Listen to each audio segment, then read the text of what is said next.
sports. We are Blackboard. We are Wisconsin.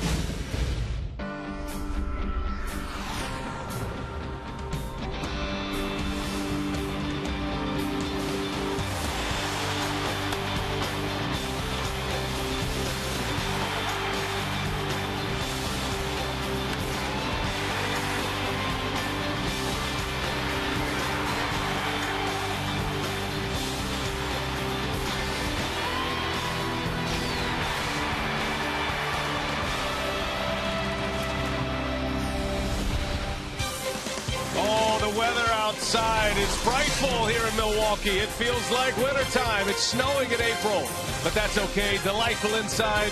The roof is closed, and the Cubs are in town. The I-94 rivalry. The Brewers put their hitting shoes on against the San Francisco Giants. A big offensive attack. They swept the reigning world champs.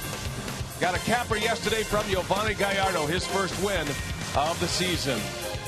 And that sets the stage for tonight, the Brewers and the Cubs. Hi, everybody. Alongside Bill Schroeder, I'm Brian Anderson. Great to have you with us tonight. The roof is sealed up tight. It's very nice in here. Can't believe it's snowing in April in Milwaukee Rock. But the Brewers have found a spark with their bats in the last series against the San Francisco Giants, one of the better pitching staffs in the league. It's kind of been feast or famine for this offense so far this year. 32 consecutive scoreless innings, and all of a sudden everybody up and down the batting order starting to get involved. 7 home runs for the Brewers in their first 11 games, and all of a sudden against a very good starting rotation, the San Francisco Giants, they banged out 7.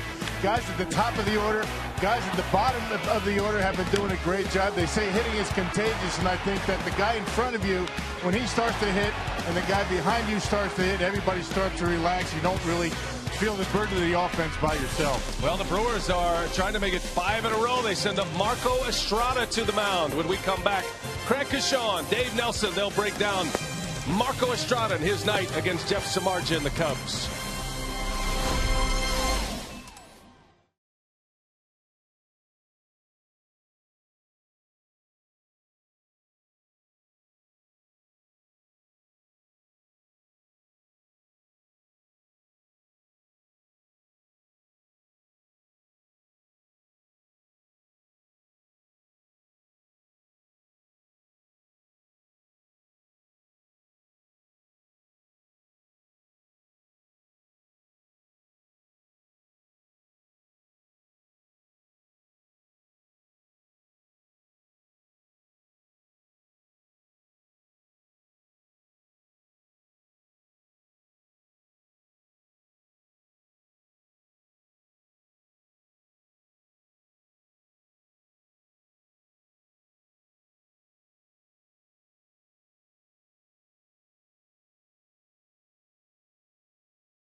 Menards. Save big money on all your home improvement needs at Menards. By Miller Lite. It's not just a good time, it's Miller time. By Toyota. Let's go places. And by the wireless receiver only from AT&T Uverse. Visit att.com/freeyourtv. Rethink possible. Back to Miller Park tonight. The I-94 series rolls on between the Cubs and the Brewers. Marco Estrada out on the hill against Jeff Samardzija. I'm Craig Cushon alongside Davey Nelson. And Marco Estrada on a roll. He has a 1-0 record. That one win came 2 starts ago against these same Chicago Cubs, but the team has won his last 2 starts. Why has he been so effective? Well, one is because his command has been really outstanding, partner. What he does so well is that he spots his fastball, but his location, as you see right down there, changeup. But he also, what he'll do, you'll see, sometimes change the eye level of the hitter and just gives him a little different look. He elevates that fastball, and that's why he gets a lot of strikeouts.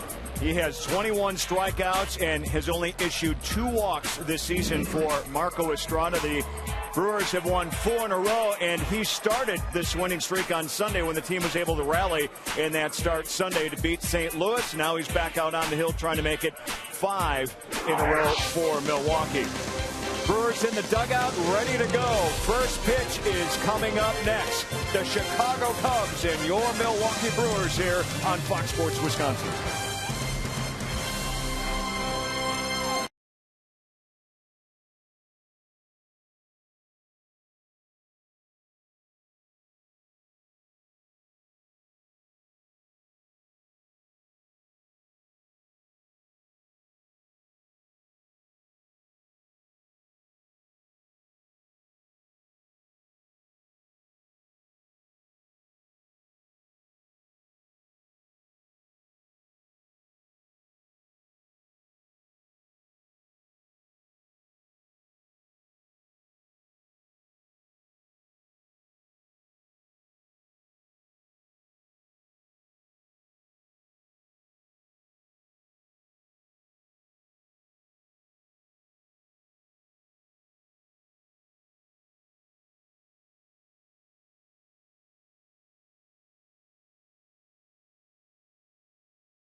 On a Friday night behind Ryan Braun.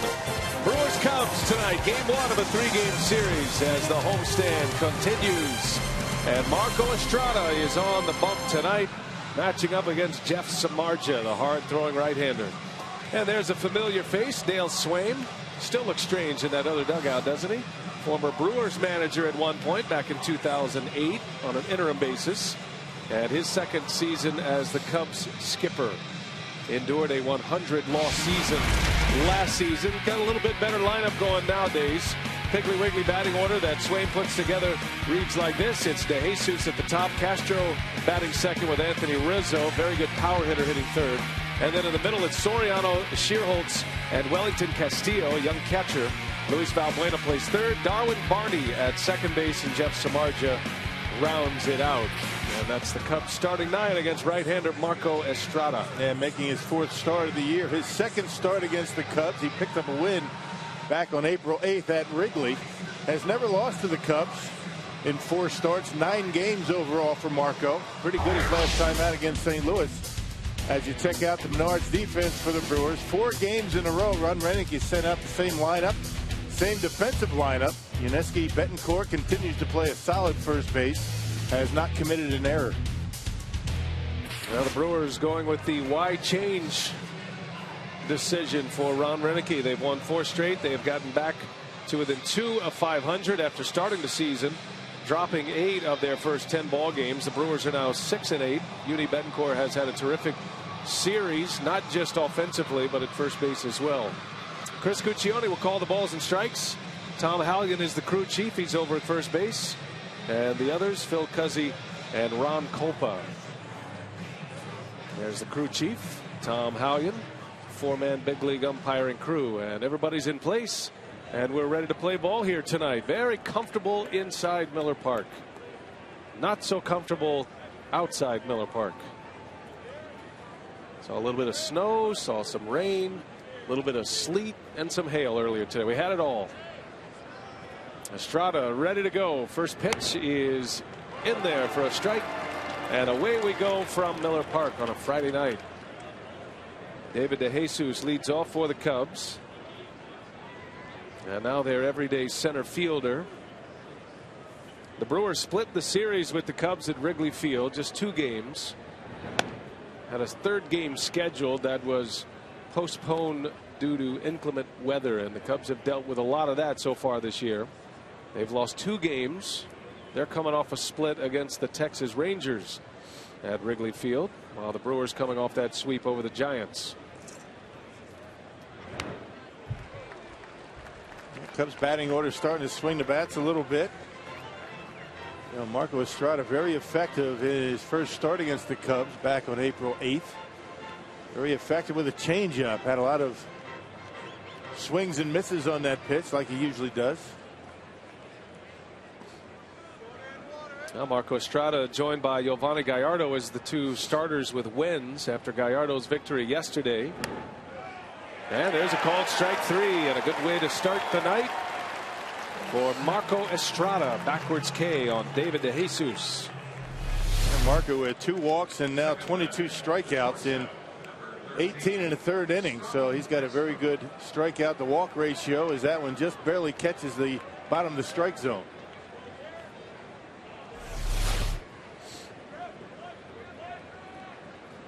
Estrada looking for his 2nd win. His lone win came against the Chicago Cubs. Brewers had to hang on to win that game, but Estrada started at Wrigley Field. Starlin Castro now.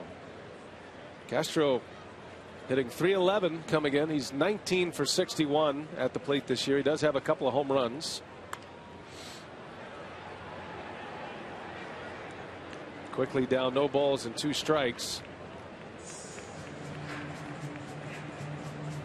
Castro is adding to a very long consecutive game streak. This is game number 211 for him. That's the second longest in the major leagues. Only Prince Fielder of the Tigers has played more games, and Estrada goes up the ladder. He strikes him out. Back-to-back Ks for Marco Estrada. They make him aware of that changeup, and Marco able to get the strikeout on the high fastball. Most of his strikeouts on a swing are going to be up there, out of the strike zone, and Castro chases the 0-2 heater.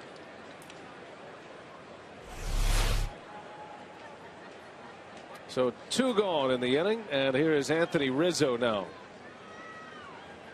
Rizzo's batting average is low, but he's hit 4 home runs already. First swing he took of the season, he went deep. That was in Pittsburgh. 4 homers, 11 RBIs, but he's only hitting .180 coming in. Cubs as a lineup, not a team that is walking very much. They're a free swinging bunch. As a matter of fact, only the Phillies have a higher walk to plate appearance average. If you go deep into the metrics a little bit, the Cubs as a team, 16 plate appearances per walk. So they're not up there to take many pitches. And really the 2 guys who do walk, DeJesus and the man at the plate, Anthony Rizzo, the 2 left-handed hitters. Anthony Rizzo got hit by a pitch in yesterday's ball game down around the knees, so I guess the book on him, pitch him inside.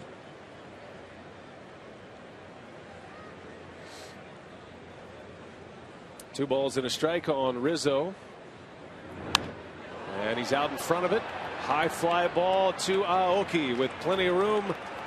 And a nice start for Marco Estrada. 3 up, 3 down with a pair of Ks. The Brewers coming up for the first time.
Ron Renicky putting a lineup together that has had a lot of success over the last 4 days.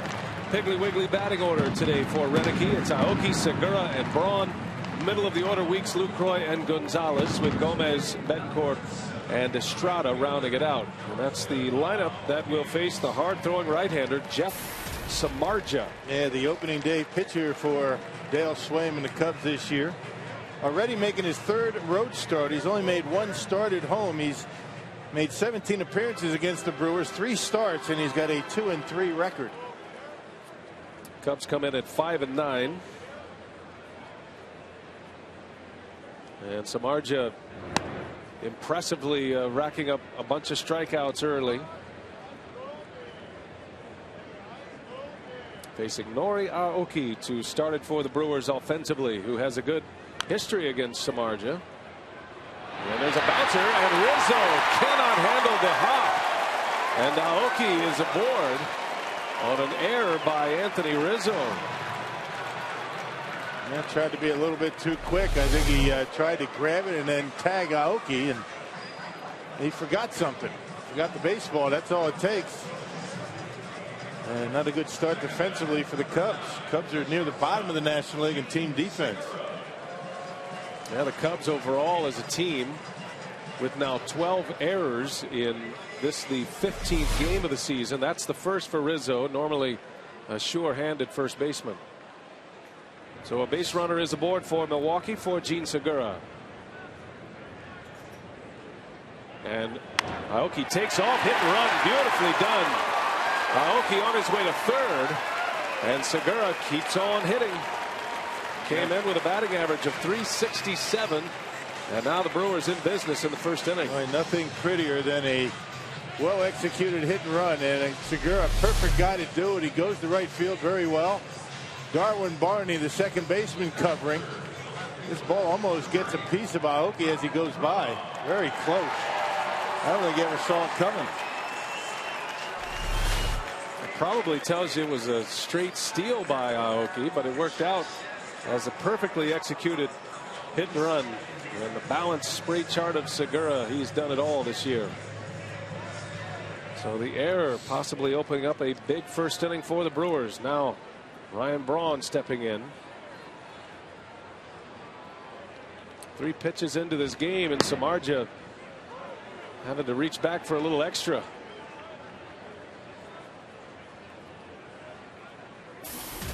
Braun, another guy with good numbers against Samardzija in his career.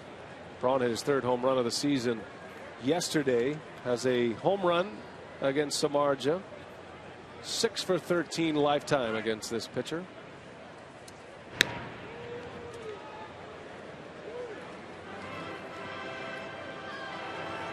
And good numbers against a hard thrower, but you know, Samardzija is a much different pitcher now than he was even last year. The Cubs say he's figured it out. He's throwing a lot of strikes, and he's mixing his pitches very well. And it's 0-2 on Braun. And 96 up in the strike zone. He's got a good arm. Fastball, slider, and a splitter. And not afraid to throw any of them at any time. That's why his earned run average is at 275. First start against Milwaukee. His win came against the Pirates in his first start of the year.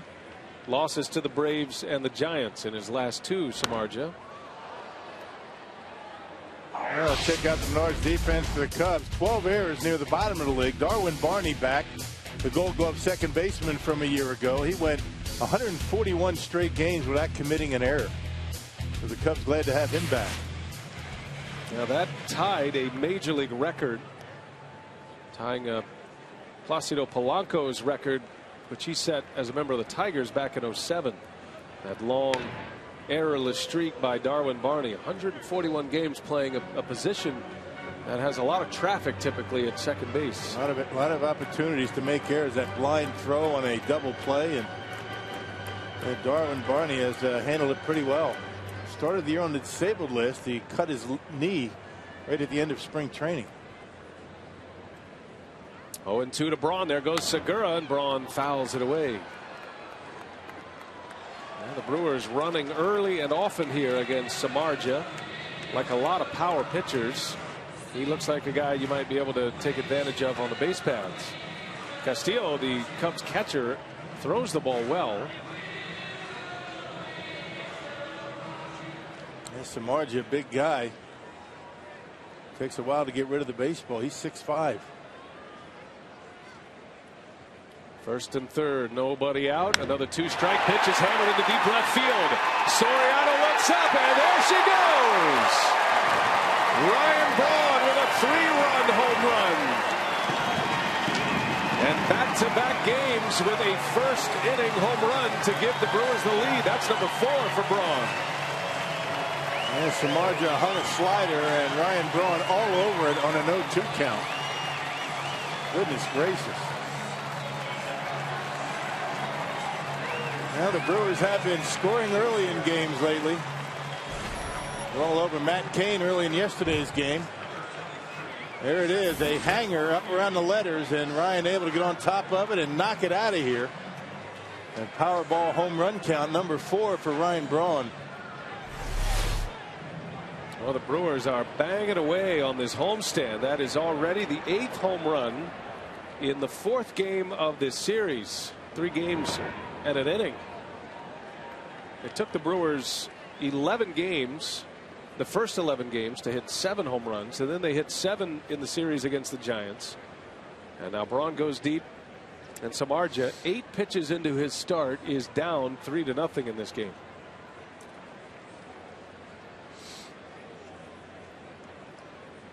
Well, Ryan Braun cleaned up at the Wisconsin Sports Awards last night, and he continues to swing a good bat.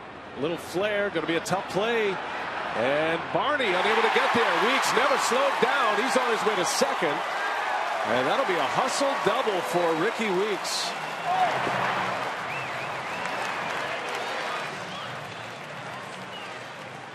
Good, nice opportunity for Ricky Weeks.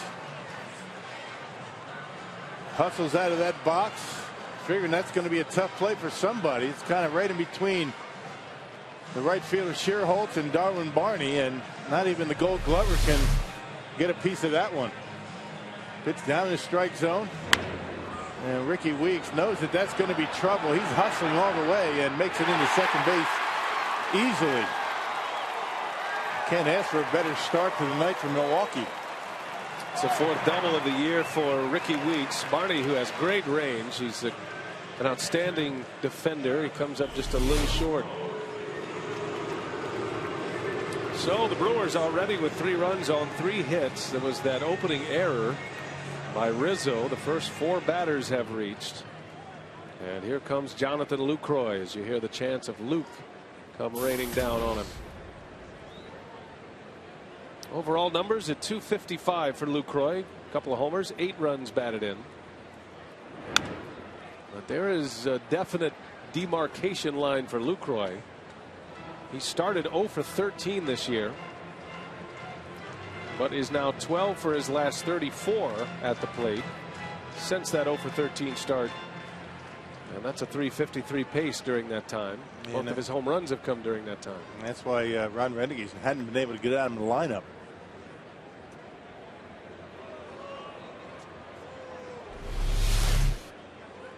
Then you see the pitch from Jeff Samardzija is actually a split-fingered fastball.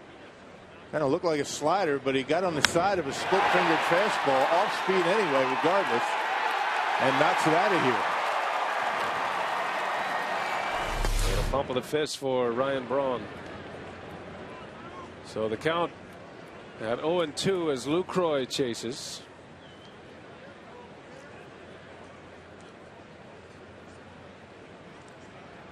Marco Estrada working a quick top of the first. Had 2 strikeouts. And Samardzija has not recorded an out yet. 0-2 the count on Lucroy.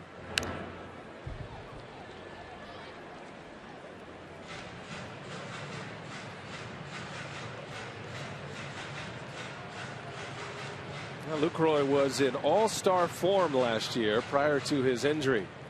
He broke his hand in an off-field accident in late May of last year. It knocked him out for nearly 2 months.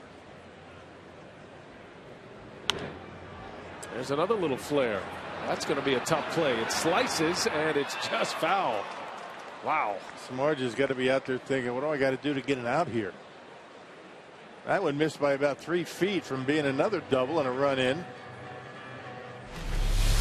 And that's what you want to do. You want to get into the head of these Cubs. The Brewers have owned Chicago here at Miller Park lately.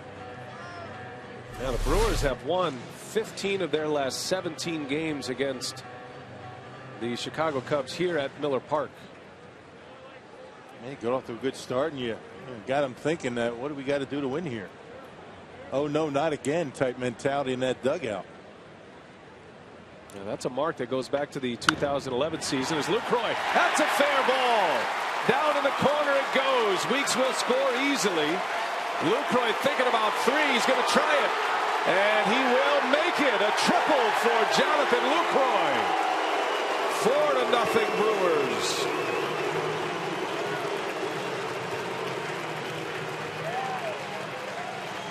The Brewers have hit for the cycle in this inning. The team cycle is Lucroy with his first triple of the season. Man, what a nice approach by Lucroy with 2 strikes.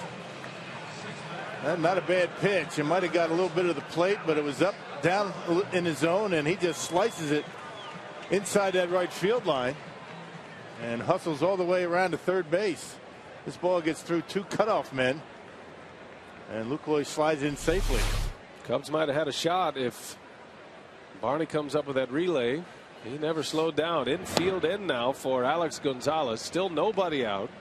4 runs in on 4 hits and an error.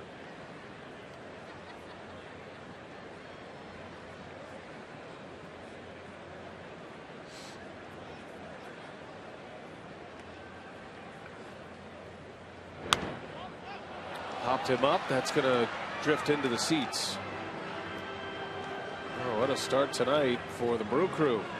You just never know how things get going. That error really opens up the inning. And Segura with that ground ball to second could have been an out if there's nobody on, but man, that's the way things go.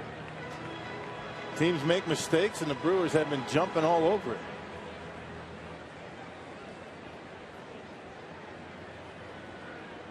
Now the Brewers hitting .261 as a team coming into play tonight. And when you consider they went 32 innings without scoring a run, they set a franchise record. That's a distant memory right now, considering how the Brewers are swinging the bat here.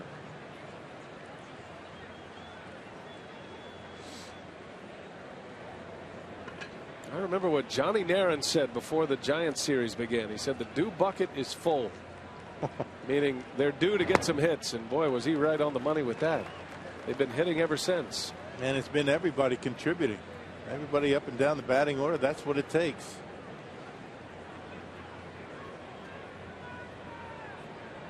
A team, when it's not hitting, nobody feels that pressure more than the hitting coach.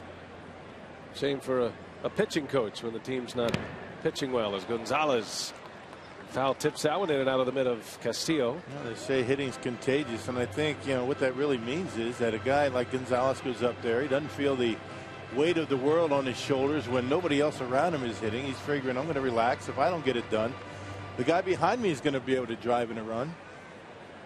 Men on base, the pitcher has a different mentality when he's got a man in scoring position. The 2-2 is fouled back. Good swing by Gonzalez. It's all about being able to go up there and relax and not try and do too much. It's an overused statement, not trying to do too much, but that's the way it is. You just do your job, not try and carry the offense on your shoulders, which is what the Brewers were doing in that Cardinal series. Gonzalez, a little jam shot out to second. Lucroy will have to hold his ground. And there is the first out for the Cubs in the bottom of the first. Lucroy was kind of stuck in the middle there. The Cubs had their infield in, and a sure-handed second baseman. Man, it looked like a line drive to Jonathan Lucroy, so there's no way he was going to be able to get a jump. Well, here comes one of the Brewers, maybe most symbolic of this hot streak, as the team has won 4 in a row. Carlos Gomez is 10 for 15 at the plate in that stretch. 10 hits and 15 at bats. He's 7 for 10 on the homestand. At his first home run of the year against the Giants. Well, the big difference is the guy at the plate and the guy on deck. Last 4 games.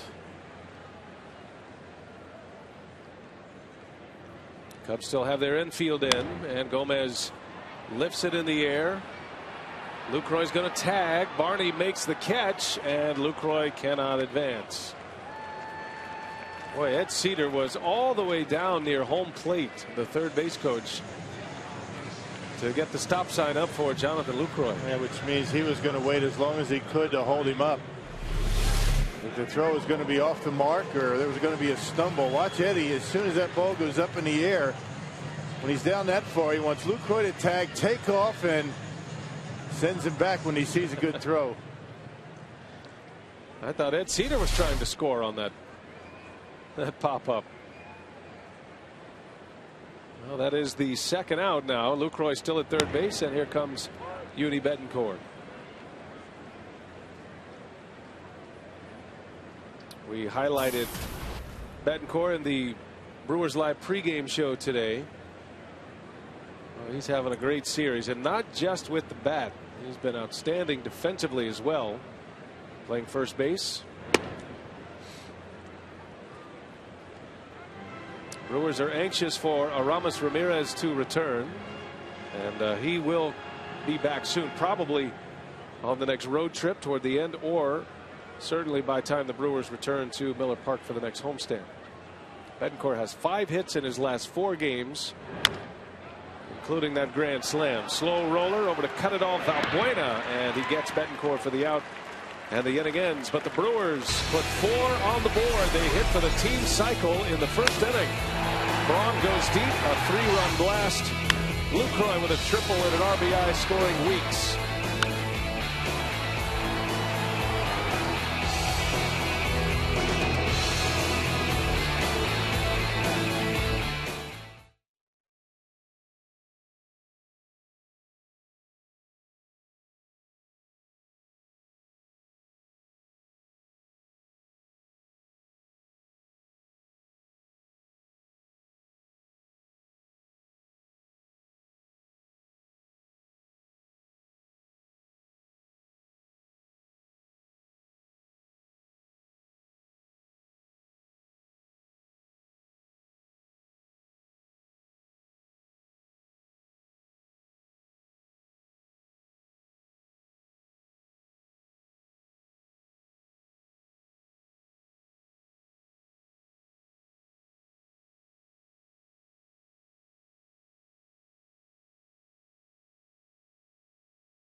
head to the top of the second. A reminder that Fox Sports Wisconsin is your home for Bucks postseason coverage before and after every playoff game. The Bucks Live presented by Marshfield Clinic. Get live action, complete coverage of games 1, 2, and 3, and then tune in Sunday for game 1 when the Bucks travel to Miami to take on LeBron James and the Heat. And the action tips off at 5 p.m. with Bucks Live. That is only on Fox Sports Wisconsin. Looking forward to the NBA playoffs getting underway. And we wish the Bucks the best of luck. An 8 seed matching up against the very dangerous Miami Heat. Good to see Jim Paskey at the ballpark. I don't see him around here very much. Kind of busy right now. Former Brewers announcer, one of your many partners that you plowed through in your career. Yeah, first 2 years with Jimmy, we had a good time. I had a lot to learn back then. He put up with a lot. You have 3 partners, at least former or current, in the building tonight. Right. Yeah. Soriano beats the shift. Lines one to right field and a base hit for the Cubs. They're first. You got me sitting here with you, Jim Paskey. What years were you with Paskey back in the 95 and 96 90s? And then Len Casper is here, the Cubs television voice. Yeah, he filled in a couple of about 20 games a year when Vasgersian took off for some national games. To go get a professional waxing. It took 2 days. There's Len Casper and Jim DeShays, the new Cubs analyst, replacing Bob Brenly. Great guys. Always enjoy catching up with them.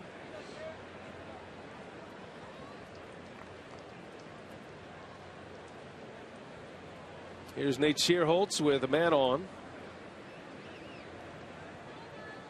Schierholtz is off to a nice start. Part of that Giants World Series team last year. And a little cue shot that'll stay foul.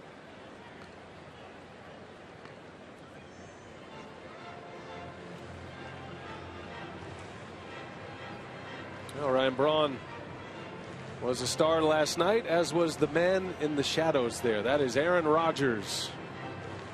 And he's enjoying this game. And Ryan Braun spotted him up there, gave him a little championship belt. I like that. From one MVP to the other.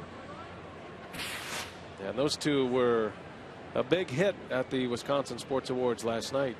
And I understand the event was a huge success. It's a great event. It's the second annual Wisconsin Sports Awards. And Aaron Rodgers and Ryan Braun pulled out a big comedy act. And they were very funny, very entertaining. Brewers were glad to be a part of it. So congratulations to the folks involved in putting on the Wisconsin Sports Awards. I was at the Harley Davidson Museum last night.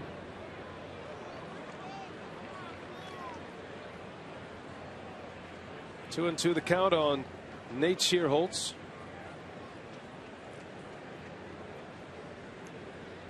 Has a couple of home runs, 8 driven in for the Cubs. Got 4 lefties in the lineup tonight against Estrada. Schierholtz. Oh, it's caught by Estrada to first, and a double play. Some kind of reflexes from Marco right there. Wow. It's either catch it or get drilled somewhere. And then the presence of mind to throw from the seat of his pants to get the double play. What a great catch by Estrada. Just throws the glove up there. He was able to get his head out of the way. It wouldn't have hit him anywhere, but he ends up getting a double play out of what should have been a base hit. So 2 outs, nobody on, instead of first and second, nobody out. They're still cheering about that one. You'll see that one all over the highlight reels tonight. That's one of the best of the day in the big leagues. A 1-3 double play, as it turns out, off the bat of Nate Schierholtz. So 2 are gone now, and here is Wellington Castillo, coming off a 4-for-4 game yesterday against the Rangers. another look. Yeah, you finish your delivery, you square yourself up, and that's why Marco has a chance to make that play.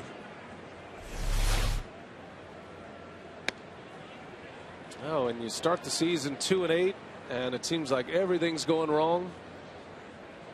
You've seen enough games around here that usually it turns over at some point. The Brewers are catching a lot of breaks, making their own breaks, and playing terrific baseball as Estrada retires Castillo, starts a double play for the first 2 outs, and finishes it off.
Ready to lead off here as we head to the bottom of the second inning.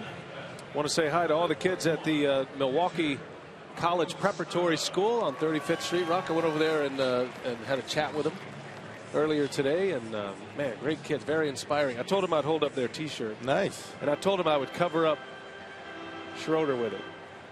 So run MCP, Milwaukee College Prep. I don't think it's going to fit you. That's good. You know, next time I'd like to have a heads up if we're going to be on camera. Maybe I can straighten up a little bit. I wanted to send our best out to those kids and the teachers. Very inspiring school. And thanks to Teddy Warner, who arranged that visit today. Kind of a prelude to the score program coming exactly. up. Yeah. Also, it's a big day around these parts because it is Mike Vasallo's birthday.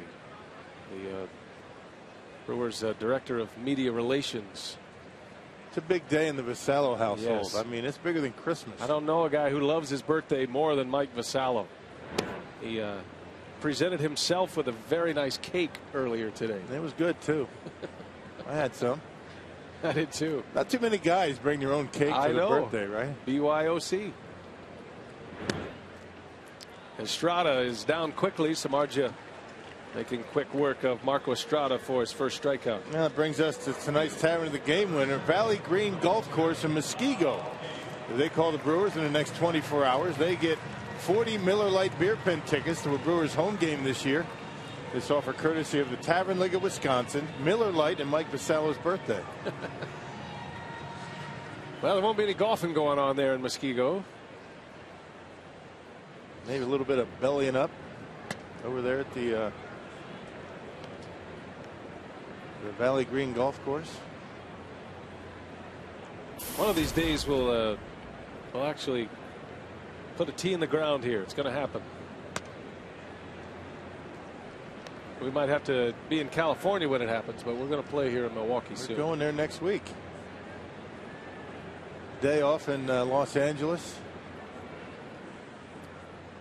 Now the Brewers headed on a road trip to San Diego and LA as Aoki turns one around. A base hit for Nori Aoki, who has 5 career hits against Samardzija. He's now 5 for 8 against him lifetime. If you're just picking us up, the Brewers were very busy in the first. Aoki reached on an error. Segura executed a perfect hit and run, and then Braun hit a 3-run home run. And then it was a flare double by Weeks, and then Lucroy with his first triple of the season, driving in Weeks for the 4th run of the inning. Samardzija had allowed 3 runs in just 8 pitches. Barely getting his day started, he was already 3-0 behind. And his season high allowing runs is 4 this year. That happened against the Braves in Atlanta. He's thrown well. He really has. A 1-2 record, a 275 earned run average. The home run that he gave up to Ryan Braun, his first allowed this year. Samardzija has been especially good when there are less than 2 outs. Opponents hitting for just a 130 batting average against Samardzija prior to getting 2 outs in an inning. But it's interesting that he struggled a little bit with 2 outs. Opponents hitting 280 against him. And it's early and not a huge sample size, but he's not giving up many hits at all leading up to his start here tonight. 13 hits in just shy of 20 innings of work. That's pretty good. And racking up a bunch of strikeouts as well. 27 Ks in those 19 2/3 leading up to this start.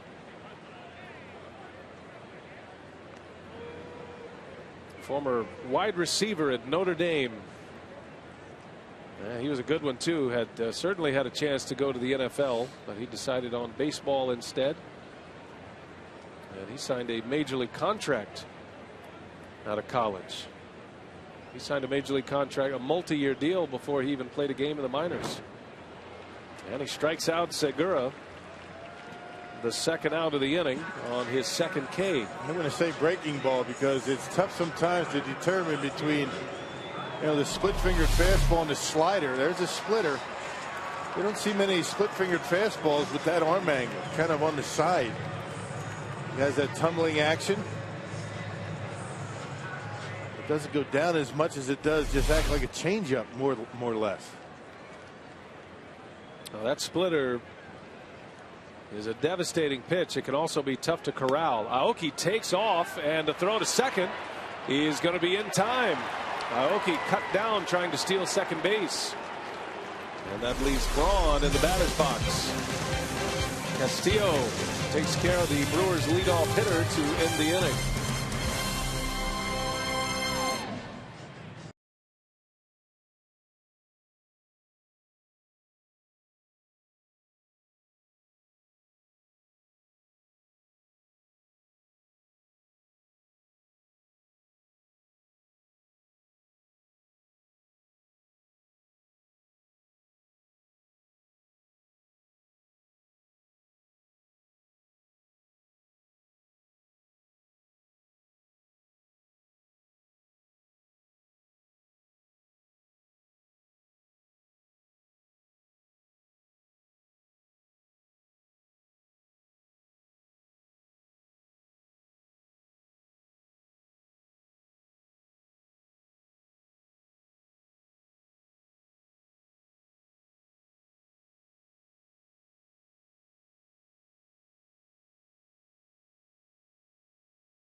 Center, and I'm pleased to be joined now by Tim Rapay, the Executive Director of the Brewers Baseball Academy, presented by Quick Trip. Now, Tim, 2013, the inaugural season of the Academy.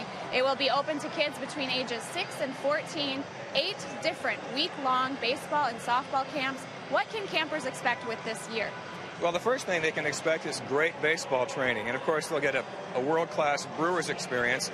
Camp runs Monday through Friday from 9 to 3, so it's a full 30 hours. And on one of the days, we have a blasters. We get on a bus. We come down here to Miller Park. We meet Coach Shelby, meet a player, and we continue our training down here. They also get full uniform. They get 4 tickets.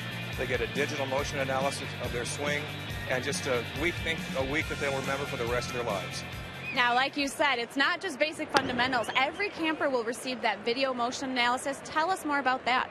Well, our job is to help these kids get better on Friday than they were on Monday. And to ignore the value of video these days would be really foolish. So we make a point of making sure that we tape everybody's swing, and we do an analysis that then gets emailed to them later on after the camp.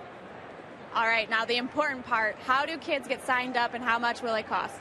Brewers.com/camps, brewers.com/camps, and it's $3.95 for the week. All right, thank you very much, Tim Rapay, the Executive Director of the brand new Brewers Baseball Academy. Brian.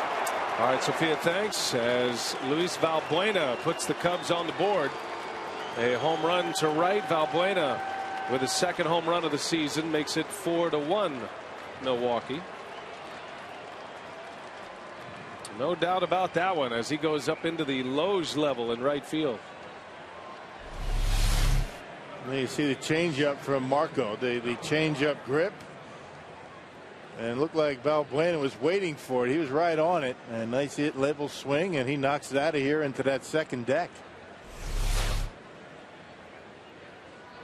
Well, the Cubs are expecting Ian Stewart to return soon. He has been out of commission. They're everyday third baseman, but Valbuena has done a nice job for them. A couple of home runs. He's got a low batting average, but he's a good defender as well.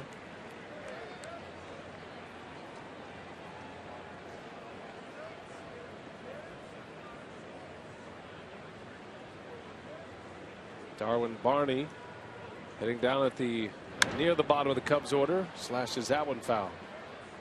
Well, it's good to catch up with Tim Rapay. I know they've got a great thing going there, and the camps are exciting. The Baseball Academy, first ever. It's an 8-week-long camp, and all the technology that they are using. Yeah. Whatever happened to just going out and hitting an old tire? You know. That ball is going to stay playable for Braun, and there is out number 1. And it's all a part of what the Brewers do on a daily basis. The video, the video coordinator Joe Crawford for the Brewers and his team down there in the clubhouse, and record every one of the Brewers at bats, all the pitchers.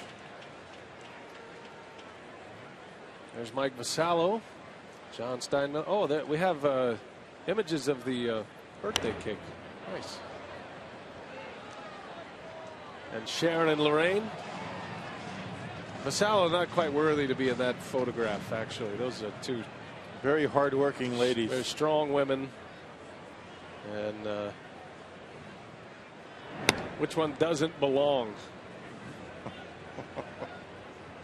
That was a good day.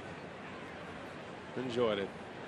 And he demands a little FaceTime, and he gets it. Yes, he does. He started asking us about that about a week ago. You know, next week's my birthday. I felt like he was buttering us up all week. He's being extremely nice. 6 days from now is my birthday. had the whole countdown. The countdown going, yeah. You guys need anything? Happy birthday, Mike. Yes. I always tell people to try and guess his age. He's a lot older than you think. He's a lot older than he looks.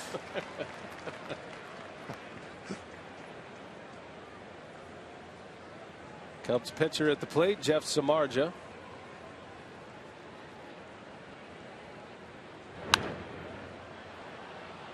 He's hitless so far this year. He's 0 for 7. But as you can imagine, for a guy who played wide receiver at Notre Dame, he's very athletic, and he is very fast. So little tappers, swinging bunts, things of that nature. You got to really get the ball to first base. Yeah, bottom line, just don't throw him cookies down the middle like you can do to a lot of pitchers. He will hurt you. Anybody with a bat in their hand up there can hurt you if you don't make a good pitch. And Estrada walks him. Boy, no with a lead as Estrada walked the pitcher. And a man on with one out. A run is in on a home run by Valbuena. Only his third walk of the year. Hey, this Sunday the Brewers take on these Cubs at 1:10 p.m. and all fans in attendance get a George Scott bobblehead. Compliments of Toyota. Visit Brewers.com for tickets.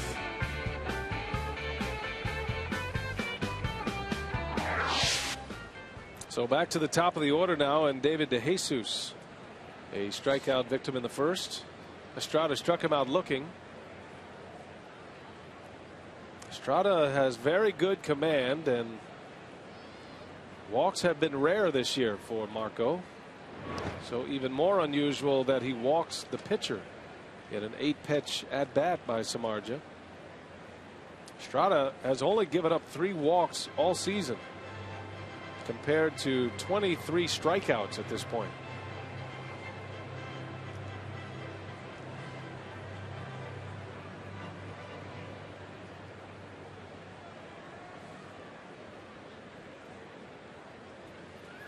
DeJesus, a tough guy to double up. He runs well.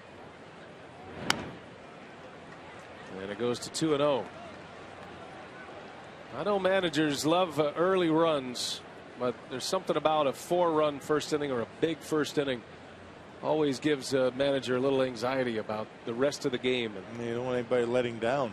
That's for sure. 4 runs, not a whole lot in this day and age. Just got to keep adding on.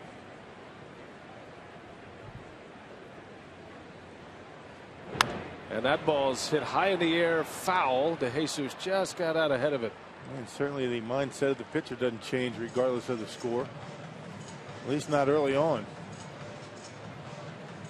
You wonder about the mindset of the Cubs hitters. They have had brutal weather the first 2 weeks of the season. Their first 14 games, I think 12 of them have been played with temperatures below 50 degrees. They've had 2 games lost because of bad weather. So they come into Miller Park and it's climate control. They get to take full batting practice.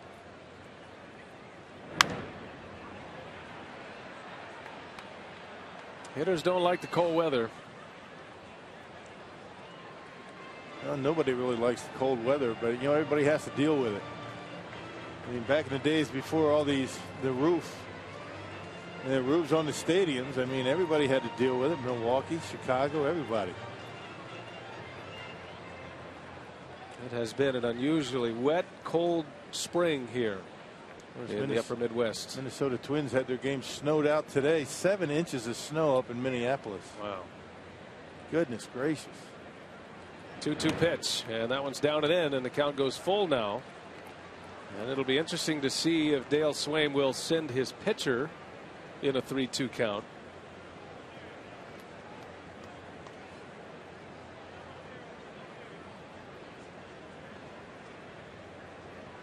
DeJesus has a tendency to strike out. Has 10 Ks, which is a high number for a leadoff hitter. Just 44 at bats. Runner goes, and a high fly ball to right. DeJesus knows he's got it, and a 2-run home run. The Cubs put 3 on the board in this inning, and it's a 1-run game. Yeah, the home run ball continues to be an issue for Marco. That's the 6th home run he's allowed this year, and 2nd tonight. And neither one of them much of a doubt whether they were going to be out of the ballpark or not. 2-seam fastball. You see the grip. You see the location. Middle in. It was supposed to be on the outside corner. Ended up on the inner half, and same result. Out of here. 3-run inning for the Cubs. Home runs from Valbuena and DeJesus. 2 of the 4 lefties in the lineup. Still just 1 out. Here's Castro now.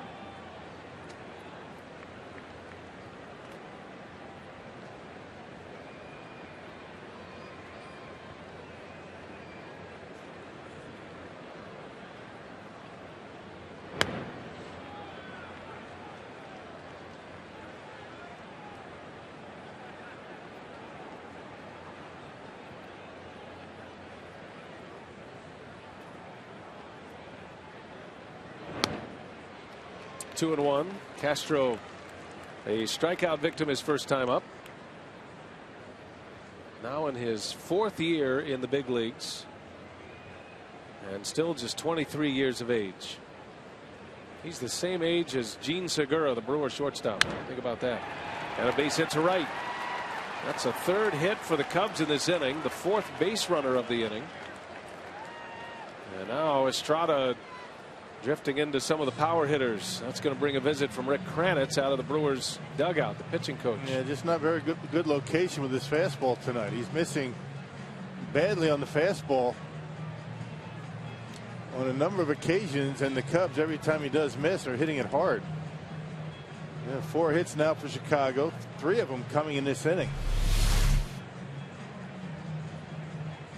2-1 fastball and getting a lot of the plate, and Castro, a very good hitter, hits that one hard into right field.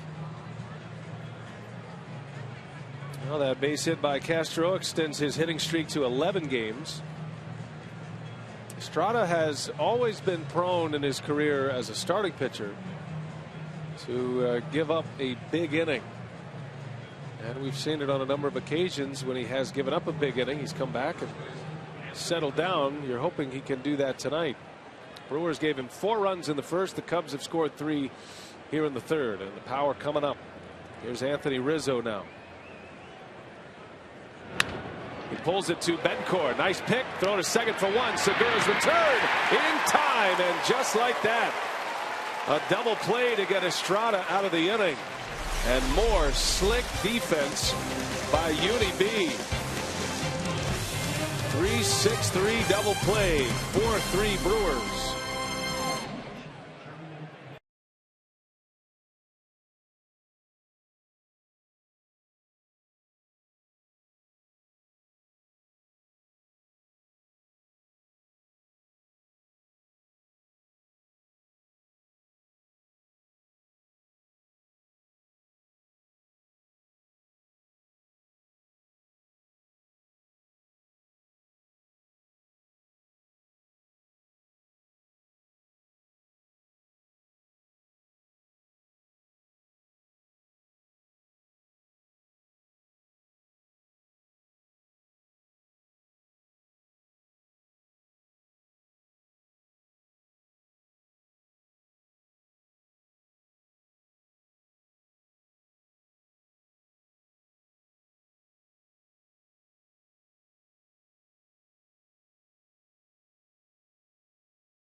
Go Giants, getting some much needed momentum after a hard week in Chicago and St. Louis. Let's take a look at our AT&T Twitter poll. What impressed you the most about the Brewers sweep over the Giants? You know our handle at FS Wisconsin. Use one of the hashtags you see. Was it the bottom of the order, especially Carlos Gomez or Uni B, the Brewers bullpen, which recorded 2 saves, or their clutch hitting? Brian finally knocking in those runs with runners in scoring position. Well, they've had a good series so far as Braun bounces out to start this third inning. And it was a great first inning tonight, and we'll see if the Brewers can get it going here. Samardzija is one of those pitchers, Rock, who can settle in, and he's one of those guys that brings no-hit type stuff to the ballpark every night. Now you saw him start to dial it in at the end of that first inning where Lucroy had the triple. He was at third base with nobody out and able to retire the side without Lucroy being able to score. That could come out to be a big point in this ball game, that extra run that the Brewers might have had. Now, Samardzija has retired 6 of the last 7. Ricky Weeks had a double in the first inning. Dropped it in a perfect spot between the 3 Cubs players on the right side. Shearholtz, Barney, and Rizzo. And credit Weeks, he was hustling all the way, which you love to see. Hustled his way to a double back in the first inning, and then he scored on Lucroy's triple.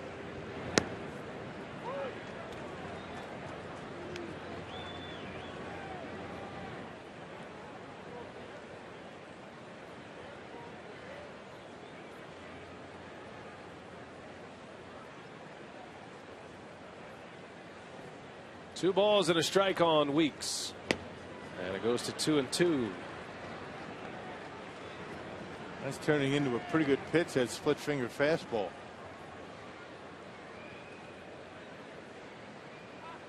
Samardzia's splitter gets a lot of swings and misses. He also leads the National League in wild pitches already, so that comes into play when men are on base. And he'll certainly keep a catcher on his toes. Well, you know you're going to be busy when Samardzia's out on the mound. You know that, going in. When he's good, he's going to be down in the zone and bouncing pitches with 2 strikes. Ricky Weeks, and he goes. Unable to check his swing, says Tom Hallion. And Weeks, who thought he had drawn a walk, is a strikeout victim here. Strikeout number 3 for Samardzia.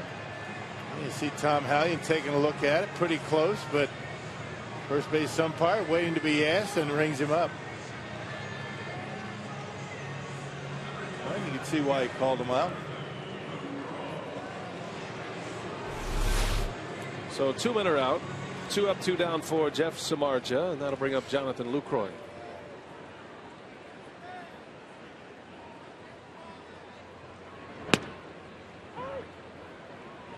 Cubs feel pretty good about their starting pitching this season. They are going to get better when Matt Garza returns. Garza will begin a rehab assignment in Single A today. I think he's expected to throw a couple of innings in Kane County, which is not too far from Chicago. I'm not sure how the weather is affecting that game, but Garza has a pulled lat muscle, which he did in spring training. And it's been a long recovery for him. But they get Garza back. You've got Garza and Samardzia, Edwin Jackson. And a lot of strikeouts in those 3 pitchers. Travis Wood, the left-hander in that starting rotation. There's Matt Garza. So I guess his game in Kane County didn't happen tonight since he's in the dugout. Lucroy into right center. Long run, Shearholtz, and he's got it for the out. And a 1-2-3 inning for Samardzia. 4-3 Brewers. The Cubs are coming up. We head to the 4th.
Wrigley, the official supermarket of Fox Sports Wisconsin.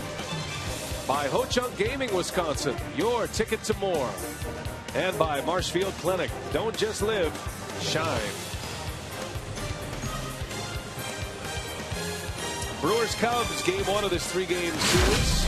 As we take a look at our Jimmy John's freaky fast delivery of the game.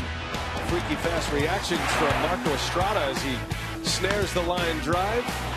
Turns it into a double play. That was back in the 2nd inning, robbing Nate Shearholtz of a base hit. Yeah, 2 double plays turned by the Brewers already in this game. Now the Cubs get 3 runs in the 3rd inning on 3 hits, 2 homers in that inning. After the Brewers scored 4 in the 1st. Scored 4 runs before there was an out in the 1st inning. Alfonso Soriano now, who singled in the 2nd. And he was the man doubled up on that Shearholtz line drive. He was running with the pitch. Yeah, Soriano has his batting average in a decent spot, but hit his first home run yesterday, and that was his first RBI. Has not been driving in any runs so far this year. Had a similar start to the season last year. Soriano had a very slow start, but he ended up as one of the top run producers in the National League last season. One of the moves Dale Swaim made when he took over as manager of the Cubs, he elevated Soriano in the lineup, if not for nothing else, for his confidence. And Soriano responded with a big year last year. Tom Hallion says he's able to check his swing. Soriano drove in 108 runs last year. He hit .262 with 32 home runs and 108 driven in. Yeah, that's one thing that Dale Swaim did when he first became manager. He told Soriano, look, I need you in the lineup. I need you to be productive. You're going to be my cleanup hitter, and you're going to stay there. So get the job done. And he responded for him. Soriano had been hitting as low as 7th for the Cubs before Swaim took over. That ball's hit hard to right. That is trouble. Aoki in the corner, and it's down for a base hit. And Soriano is into second base with a double.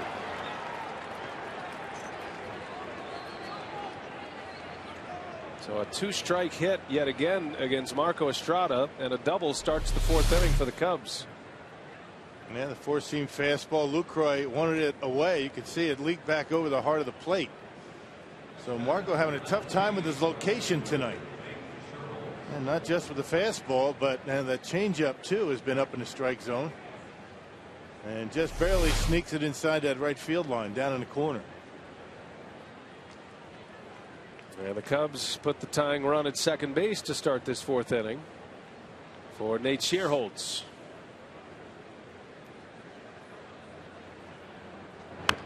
Little changeup off the end of the bat. Gonzalez, nice play, and just does get the out. That ball had a lot of English on it.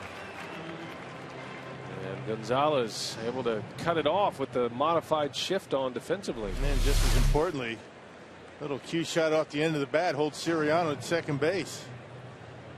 See Segura and Marco heading over to third base to cover to make sure he stayed there.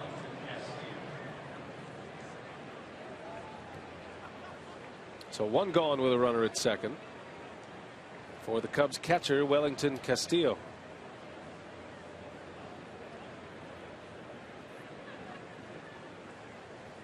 Castillo, his last time up, bounced out to third base.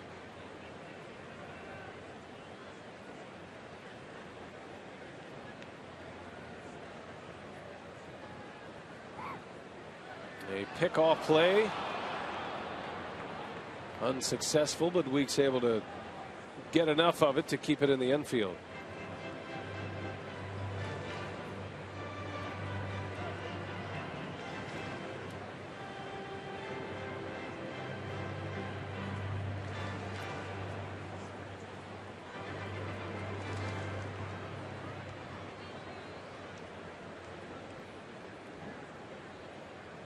Estrada, who has racked up a bunch of strikeouts this season, could use one here.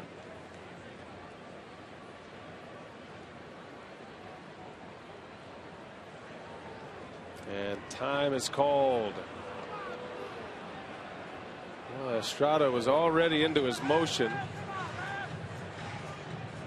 Coaches always encourage pitchers just to follow through. Just throw it to the screen if you want. Yeah. It's a dead ball, as opposed to try to stop down. But there's something instinctually that tells you not to do it. Right. Well, sometimes you can, get hurt. You can tweak a muscle when you try and stop that delivery like that.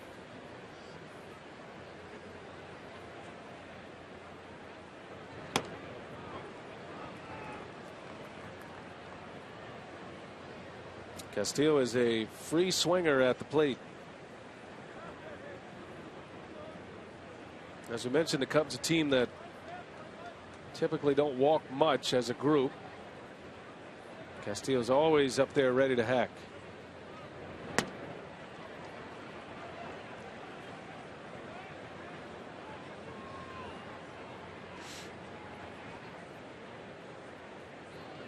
Well, the Cubs last year traded away Giovanni Soto, a former Rookie of the Year for the Cubs.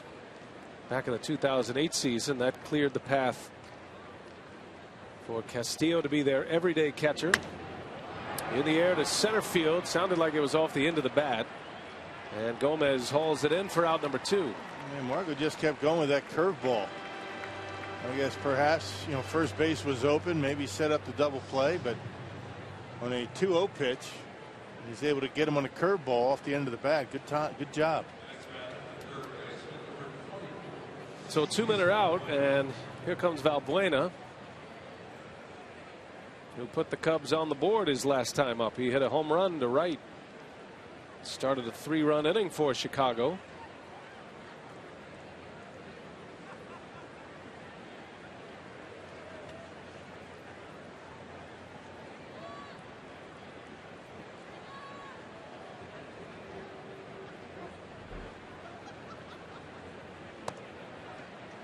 It is going to be interesting to see what the Cubs do when Ian Stewart returns. He's been out since spring training with a left quad strain. Injured that leg in the final week of spring training. Cubs haven't had any problems making player moves even as early as this year. It's been 3 weeks and they made a number of them. A couple of position players. They picked up a pitcher. All since the Brewers were in Chicago. Right. We saw the Cubs just last week. They had 2 players playing second base, Gonzalez and Lillibridge, and neither one of those 2 are still with the Cubs. Picked up Cody Ransom, Julio Bourbon, both infielders, and they have Kevin Gregg, former closer in the big leagues, in their bullpen, and Cameron Lowe, former Milwaukee Brewer. Yeah, they signed Lowe after he was released by the Seattle Mariners.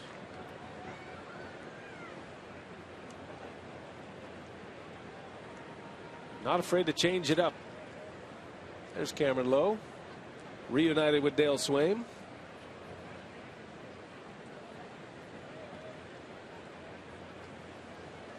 Cubs have had all kind of trouble in their bullpen. Carlos Marmol lost his closer's job, and then the man who replaced him, Kyuji Fujikawa, is on the disabled list now with a forearm strain. Here's the 2-1. Valbuena takes a strike. Well placed fastball from Marco Estrada, and it's 2-2.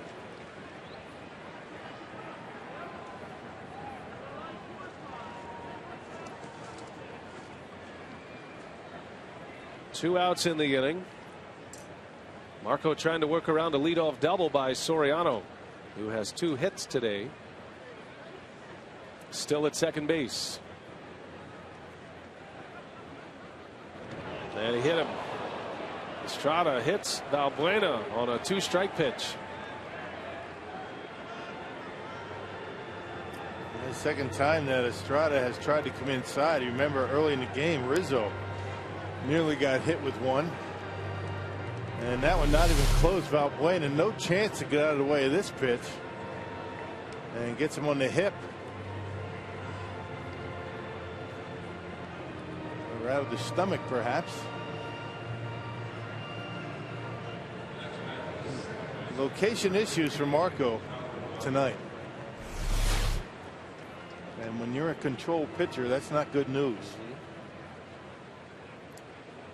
Yeah, it's one thing to be wild out of the strike zone, but wild in the strike zone can do just as much damage. So here is Darwin Barney now. He's playing in just his third game. Rock mentioned that gash he had on his knee. He did that in the final exhibition game down in Houston and opened up a severe wound across the kneecap. It required stitches.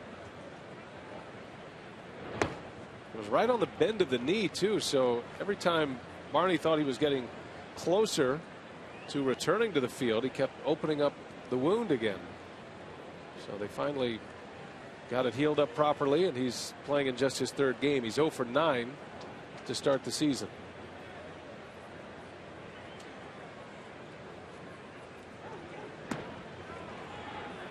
And it's 3 balls and no strikes. Well, 2 pitchers that go about it much differently. Marco Estrada and Jeff Samardzija, the charter high-speed pitch. Samardzija at 97 already today. Estrada topping out at 91 so far. Samardzija's due next. 2 on, 2 out, and a 3-0 count. There's strike 1. You can miss your spots every now and again when you're throwing 97. Not so much at 91.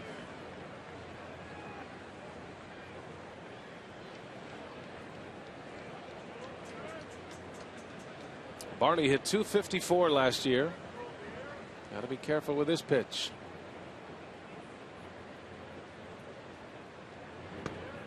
And it's ball 4. So Marco Estrada, who showed very good command in his first couple of starts, walking just 2 batters, has already issued 3 walks tonight, and all 3 of those walks coming down at the bottom of the order, the last 3 hitters in the order. I beg your pardon, a hit batter and 2 walks.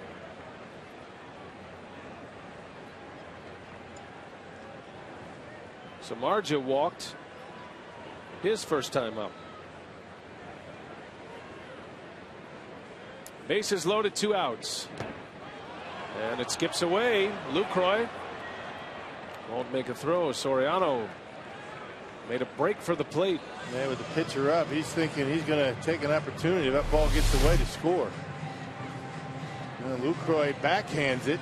Nearly got by him, but Soriano was thinking about scoring a run. Taking extra chances at third base with the pitcher at the plate.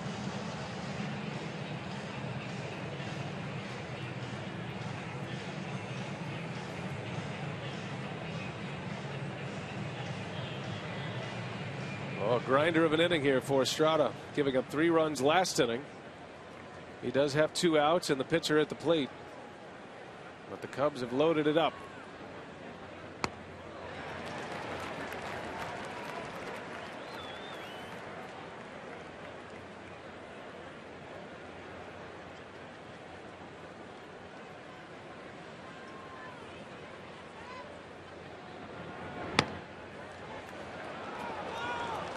Two and 1 now.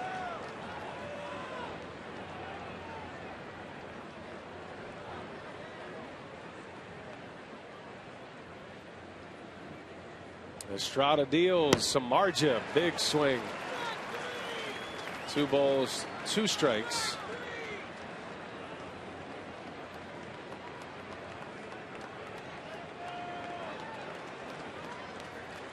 Estrada a chance to get out of it. Here's a 2-2 and a called strike 3. Estrada finds the corner that time. Strands the bases loaded. He's working hard tonight. 4-3 Brewers.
We remind you that every game day, Brewers Community Foundation will again feature our 50-50 raffle. 50-50 sellers will be in the parking lots and inside the stadium selling $2 tickets until the 4th inning. So you can check the scoreboard just before the famous racing sausages to see if you take home half the pot. Proceeds from the 50-50 raffle support nonprofit organizations, all courtesy of the Brewers Community Foundation. Brewers by a run as we go to the bottom of the 4th. Alex Gonzalez breaks his bat and a fly ball out to center field. 1 pitch, 1 out for Jeff Samardzija in the 4th. Our Carsoup.com email the booth question today comes from Steve in East Troy. He wants to know, do teams have a mental advantage when having past success against a certain team or player? And, winning and, successful, at-bats or pitching performances, have all to do with confidence. And, if you feel you have an edge, or if you're a hitter and you have an edge over a certain pitcher, you just have a good feeling going up there at the plate. You're confident. I think it certainly is an advantage to you. On the flip side of that, certain pitchers just do not like facing certain teams in general. I'm not sure why that would be, why a team would have an advantage over a pitcher. But confidence is a big part of this ball game. As much failure as there is in this game, you've got to be able to handle it. If you're a hitter, and I know it's an old broken, old saying that is used over and over again. 3 out of 10 and you're a Hall of Famer. What do you do in the other 7 times you're up? What goes through your head? What are you telling yourself? What are you saying to yourself? What are you doing to get better? So if you're able to get rid of all the negatives, that's the biggest part of this game. Gomez pops this one up shallow center field, and De Jesus runs this one down for the 2nd out. And I know when I was playing, there were certain ballparks that I just did not feel comfortable hitting in, and that was Detroit. Old Tiger Stadium was one of those. I felt like the pitcher was right on top of you, and of course that had something to do with that pitching staff that they had. Jack Morris and Dan Petrie and those guys. But Seattle, on the other hand, they had a good pitching staff, and I felt good hitting in the Kingdome. It's just one of those things. It's different for every player. And when you go into one of those ballparks where you've had a lot of success, you just feel as though you're going to have a good series. You hit on it, though, right? Confidence is so important in this game. All of these players here, you make it to the big leagues, you have talent, and you have emerged as one of the best players, whatever team you've been on. But it is a mental grinder once you get to the major leagues. That's the big difference between guys that go in slumps. 0 for 13 is a horrendous slump for Ryan Braun. But, that's commonplace for most guys. Most guys are going to go through that a couple times a year. Bouncing ball to short. Here's Castro with a nice play. And Samardzija seems like he has locked it down. Another 3 up, 3 down inning.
Up here, 4 innings in the books. Ryan Braun started it with a bang tonight, a 3-run home run in the first inning.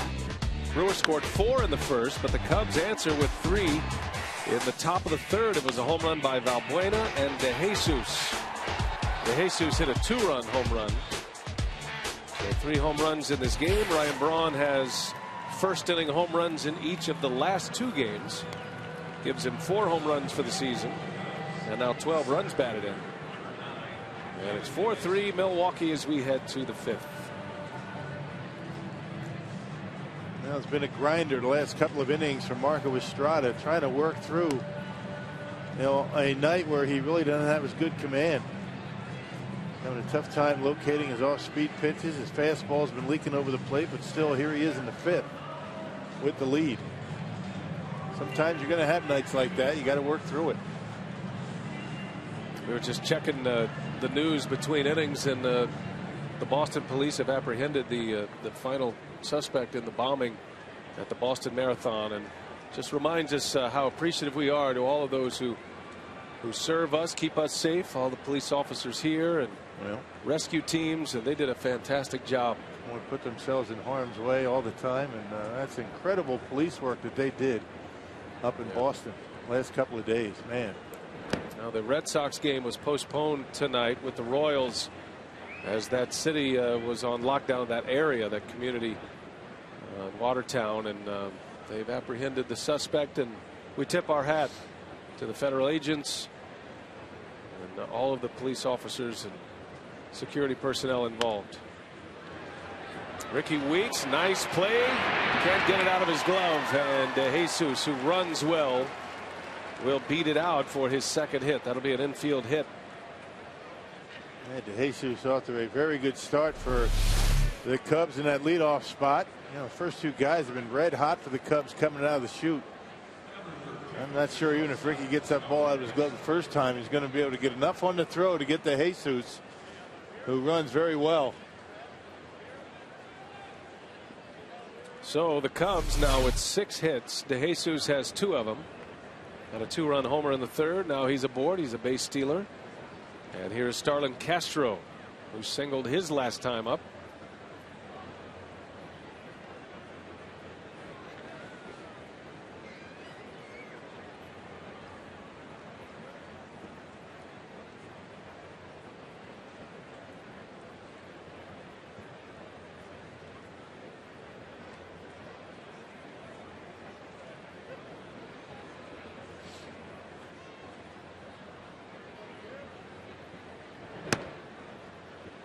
Well, Castro singled to right back in the 3rd inning. Had a strikeout his first time up.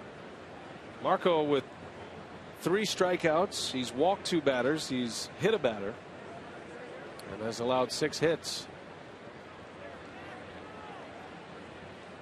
His signature pitch, the changeup.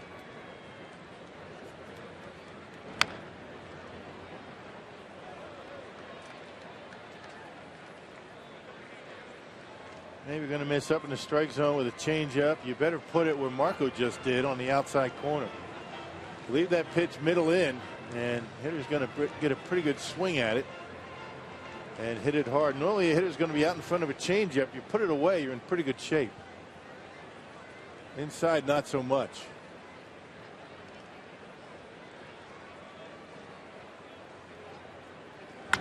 Bouncing ball, Segura to second for 1. Weeks the turn and a double play. So 2 quick outs. The 3rd double play for the Brewers tonight. That one goes 6-4-3. And Segura doing a nice job with a little shuffle pass over to Ricky Weeks right on the bag, and they get Castro easily at first base.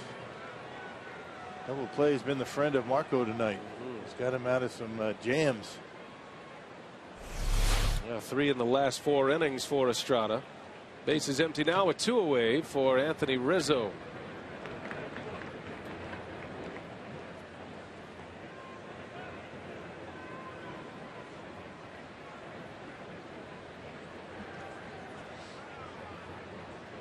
Rizzo just 23 years of age. Interesting how he has bounced around already in his career. He's kind of followed Theo Epstein and Jed Hoyer, now the president and general manager of the Cubs. Those two were together in Boston, and Rizzo was a big prospect in the Red Sox system when they were in Boston. And then Jed Hoyer got the GM job in San Diego, and he was part of the Adrian Gonzalez deal that sent Gonzalez from the Padres to the Red Sox. And then when Hoyer and Theo Epstein were reunited in Chicago, they were able to bring him over to the Cubs.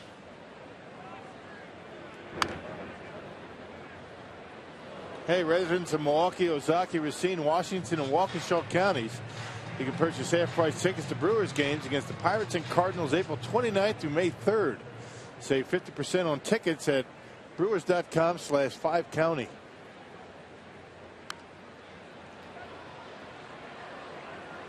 Count remains at 3-2 on Rizzo.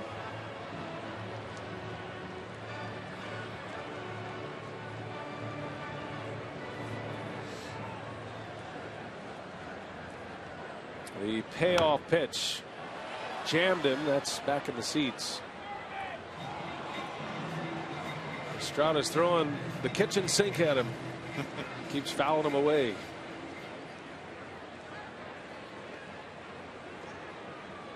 They could use a nice quick inning. 2 outs, nobody on, and they'll have to reset. Estrada likes to work fast when nobody is on base behind him.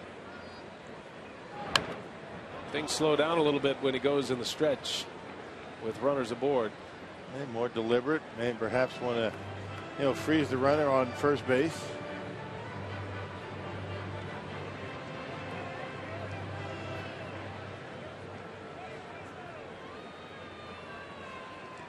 Lucroy with the stickers on his fingernails so pitcher can see the signs.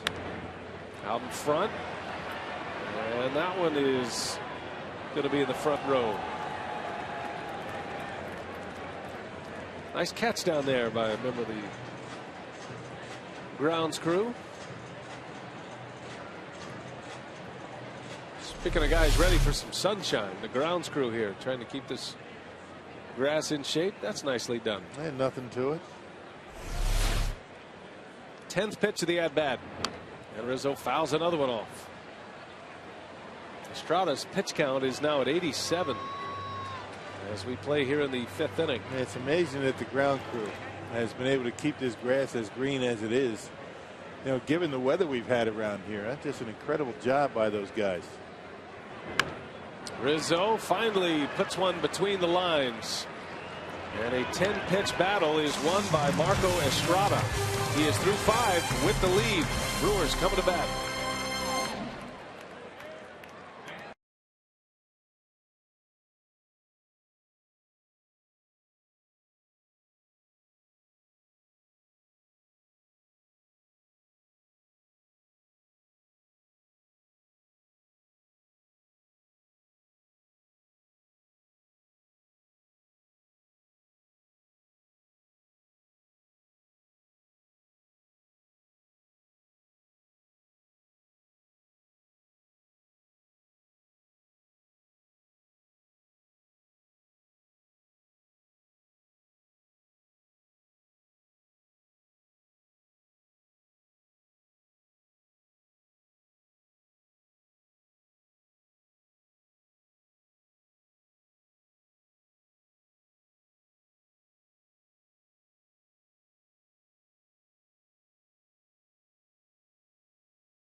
And Marco Estrada surviving tonight on the strength of 3 double plays. He started the first one. Betancourt to Segura back to UniB.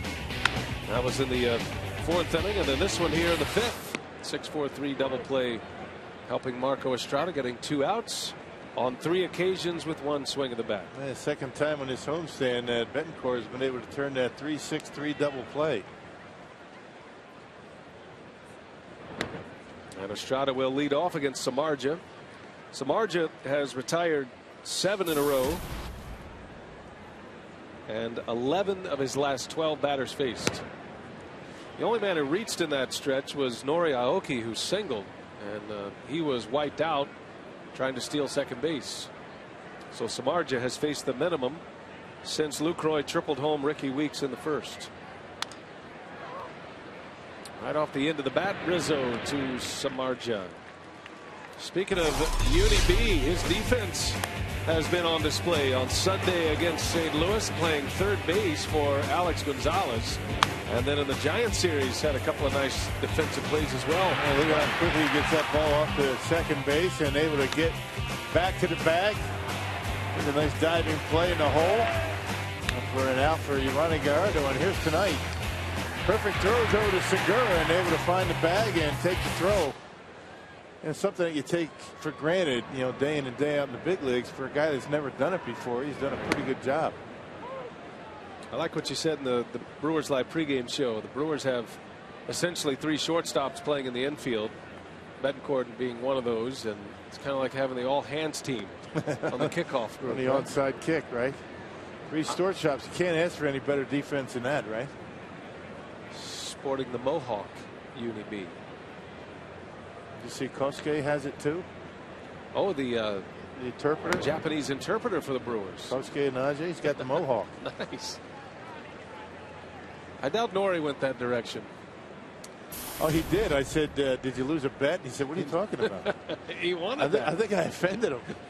I took it back quickly. I said, no, it looks great.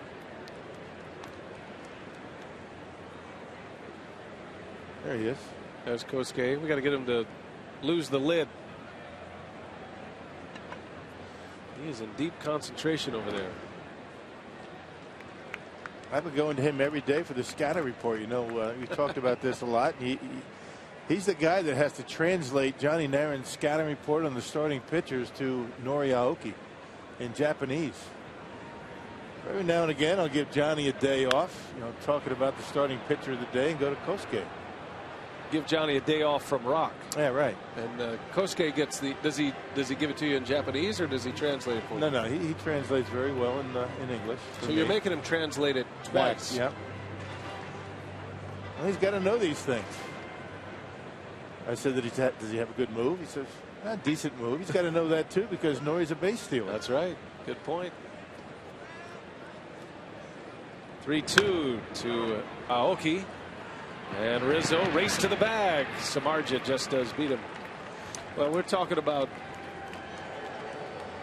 the defense of Uni Betancourt. And Sophia had a chance to visit with him.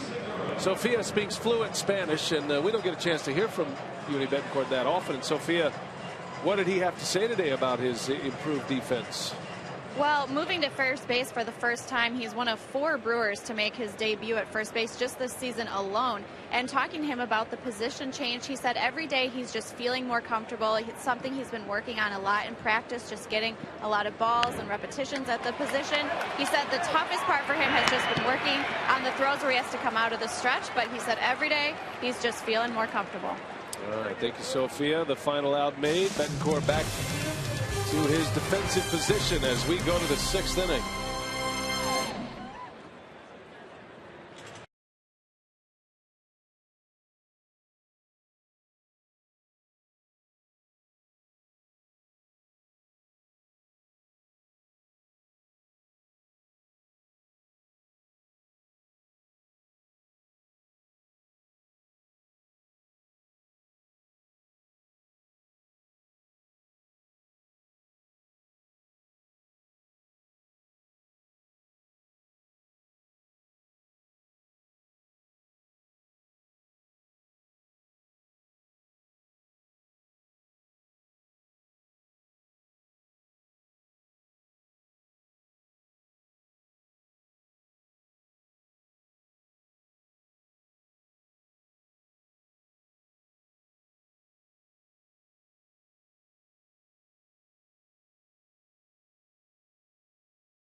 He is presented by authority of the Brewers and may not be reproduced or retransmitted in any form.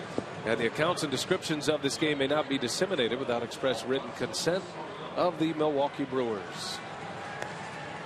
Hey, it looks like the Blues brothers are here. That guy kind of looks like you, Rock. A young Bill Schroeder on the right. Which one are you talking about? All the way to the right? Miller Lite, what's on tap? Hiram Burgos will get the start tomorrow for the Brewers, coming up from AAA Nashville.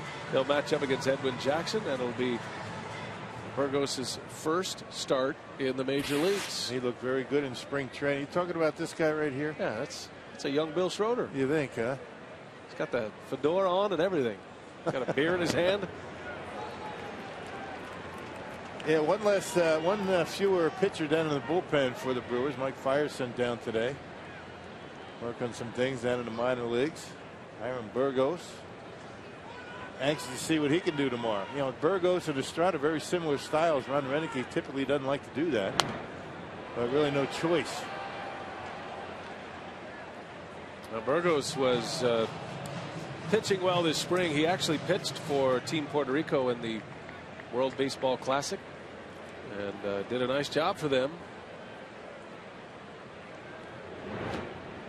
And I wonder if Renicky will have Maldonado behind the plate tomorrow. He's very familiar with Maldonado, of course, and that's what he did for Mike Fiers' first start last season.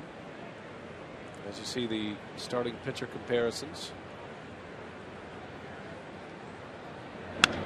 Soriano knocked down by Segura, but Soriano is aboard with his third hit of the ball game. 2 singles and a double. And another leadoff base runner for the Cubs. Yeah, making good solid contact tonight. Soriano's been swinging the bat well. Again, not for power.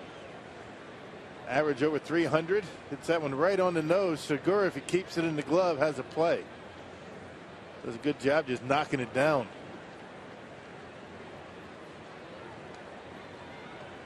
And that is the 5th consecutive inning that the Cubs have put their leadoff man aboard. Soriano has been responsible for 3 of those. Little half swing, he goes. Shearholtz unable to check his swing.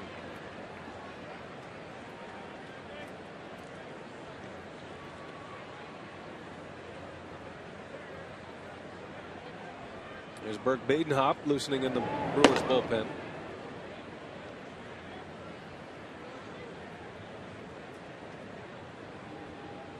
Tying run at first for the Cubs. We play in the 6th. And a good block by Lucroy keeps the double play intact. That's been a focus of Jonathan's over the offseason, and even started last year, where he really has made a commitment to doing a better job of blocking balls in the dirt, and he continues to square up those shoulders. See the way he throws that right shoulder around trying to square it up, and it drops right down in front of him.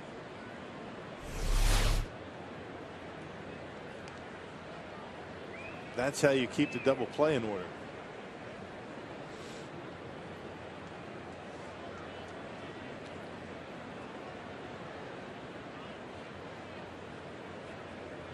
Brewers have 3 double plays on the board tonight.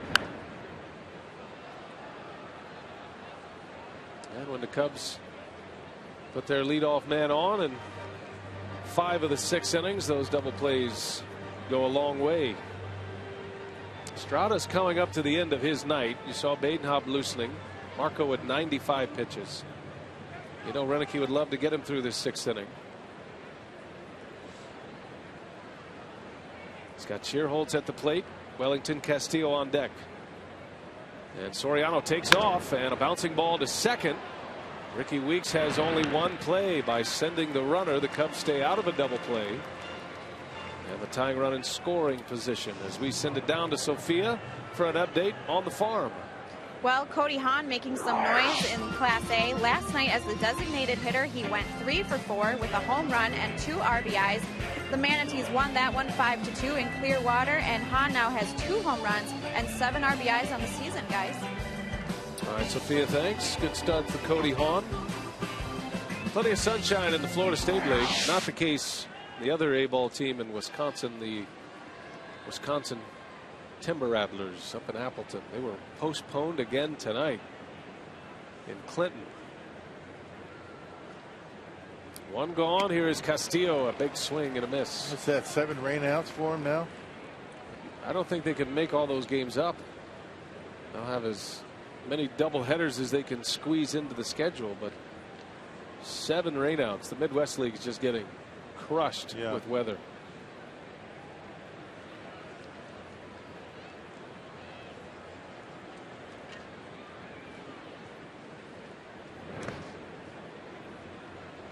Number of games postponed in the big leagues. Boston and Kansas City postponed because of the lockdown in Boston. As far as weather goes, weather got the Orioles and the Dodgers tonight. And the White Sox and the Twins in Chicago postponed. Snow. 8 inches in Minneapolis yesterday. Too miserable to play baseball.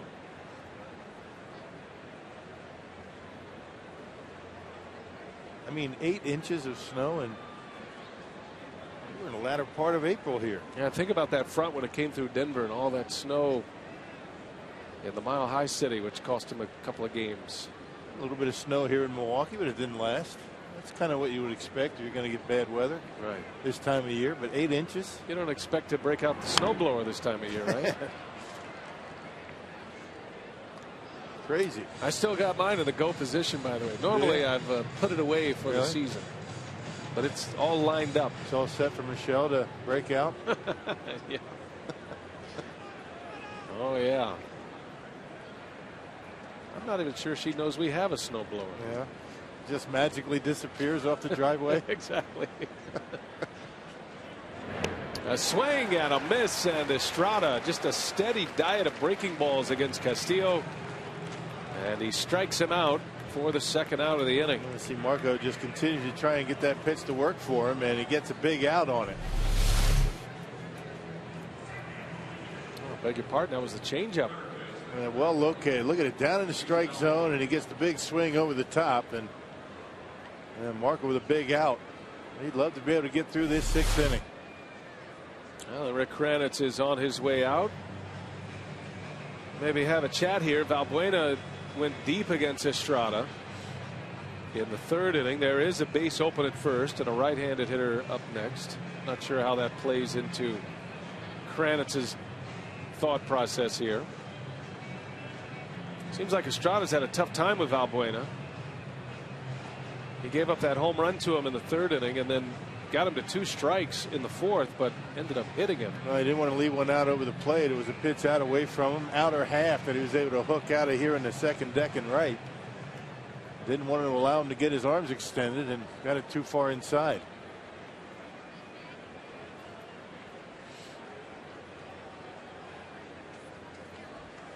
Two gone, tying run at 2nd. Estrada trying to get the Brewers to the dugout here and finish off a 6-inning start. This will no doubt be his last hitter. He gets through this out. I think that's a pretty good job by Marco with not his best stuff tonight. He's had a lot of runners on behind him. Has been helped by 3 double plays. There's a change-up strike, a dandy. 1-1 to Valbuena.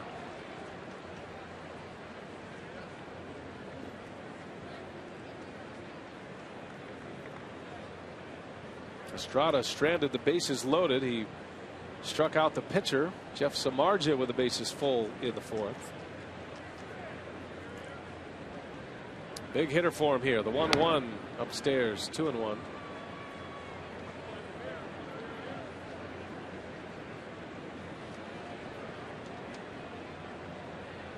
It's the most pitches Estrada has thrown this season.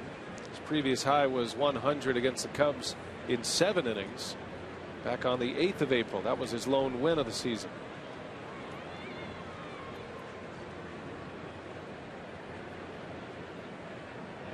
Valbuena to left. Ryan Braun right there. He's got it, and Marco Estrada grinds his way through 6 innings. He'll exit with the lead. 4-3 Brewers. Braun leads off.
He could be done for the night. Don't forget that tomorrow Fox Saturday Baseball returns. 3 matchups. You've got the Twins and the White Sox, weather permitting. Miguel Cabrera and the Tigers taking on Mike Trout and the Angels is the other option, or the Nationals against the Mets in New York. Check your local listings. Fox Saturday Baseball presented by Chevrolet returns tomorrow 1:30 p.m. Central. Well, the Mets have a rising star in right-handed pitcher Matt Harvey. Well, he is quickly becoming the face of that franchise, at least from a pitching perspective. On the mound tonight for New York. Here's Ryan Braun to start it. Bottom of the 6th inning. Brewers scored 4 in the first before there was an out. And Braun was a big part of it. Had a 3-run home run. Mets are playing the Nationals tonight. Matt Harvey against Steven Strasburg. What a great pitching matchup of young stars. Yeah, last year all of baseball was talking about R.A. Dickey. This year for the Mets, it's Harvey. R.A. Dickey having a rough time over there in Toronto. Yeah, traded to Toronto. Had to leave yesterday's game with an injury. Not expected to miss his next start. After he pitched 6 innings yesterday, the knuckleballer.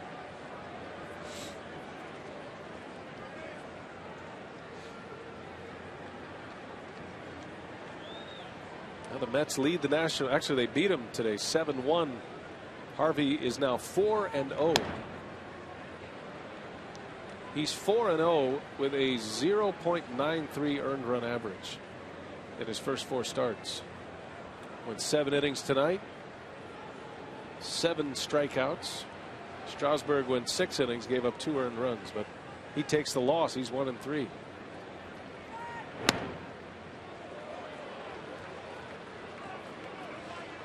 Yeah, Samardzija not very pleased with that last call by the home plate umpire, and Dale Swain going to come out. Samardzija thought that last pitch was a strike and wasn't afraid to let Chris Guccione know about it. And out he goes, arguing balls and strikes. Swain is getting his money's worth now. Now he's saying to the home plate umpire that you're taunting my pitcher. All he's doing is looking in. You take your mask off and start staring him down. I think that's what Dale's upset about.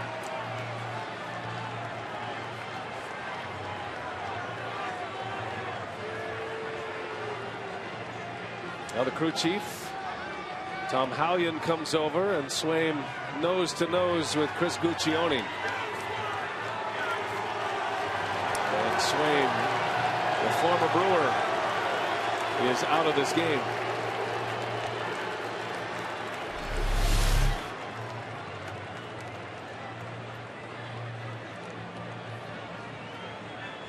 There you see Chris Guccione taking his mask off, staring down the pitcher, Samardzija.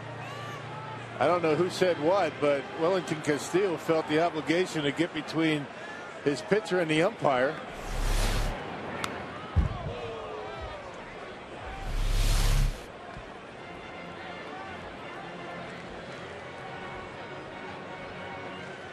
I guess that Chris Guccione can read lips. I know I can. Well, his manager is gone, Dale Swain, as Samardzija stays in the game. Yeah, and that's what a manager has to do when he has a fired up pitcher out there. It's either the manager or the pitcher that's going to go, and it's always better to have a coach or a manager sit one out than the pitcher.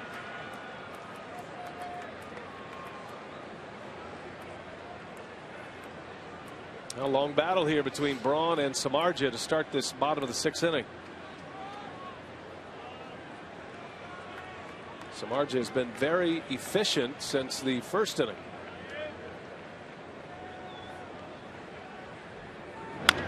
Bouncing ball. That is a fair ball. Tough play. Valbuena with a great arm. Guns down Ryan Braun. He does have a cannon over there. Wow. They made that throw look easy. That's how far behind the bag he takes his throw. Actually in foul territory, and a rocket over to first. And getting Braun by plenty. There's Jamie Quirk, another former Brewer on Dale Swaim's staff. He'll take over as the acting manager. He and Chris Bosio, the pitching coach, will handle the rest of this game. And I guess if he gets thrown out, what do you got? Rob Deere to manage the ball club? All former Brewers. How far down on the depth chart is Rooster? Yeah, Rob Deere, Jamie Quirk, Bosio, and of course Dale Swaim. Yep.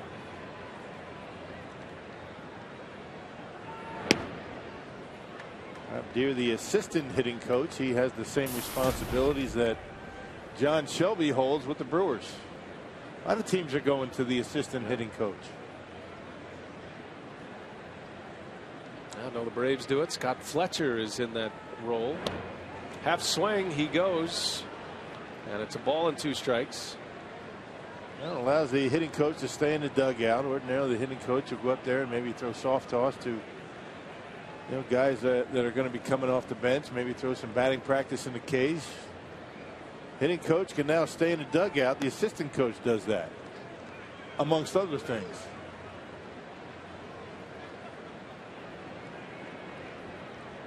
I was thinking about Rob Deere and of course you and Dale Swaim, all part of that Team Streak ball club, and this is the anniversary of that famous home run by Dale Swaim, that Easter home run, Easter Sunday, '87. What was that number 12 in a row, right? 12 in a row, yep. Ended up winning 13 straight against the Texas Rangers. In tight, Weeks draws the walk. And the Brewers with a base runner, snaps a long run for Samardzija. First base runner since the 2nd inning on Aoki's single. Well, the Powerball home run leaderboard is updated, and Braun is at the top once again. The National League leader in home runs last year at 41, has 4 after his first inning clout. Aoki, Betancourt, and Lucroy with 2 apiece. Yeah, Brewers have held their own in that department without Corey Hart and Ramos Ramirez. I just can't wait to get those 2 guys back. And Ramirez will be in a week to 10 days. Corey Hart will be at the end of May. So end of April, end of May. Ramirez out with a knee injury that did not require surgery. A sprained left knee.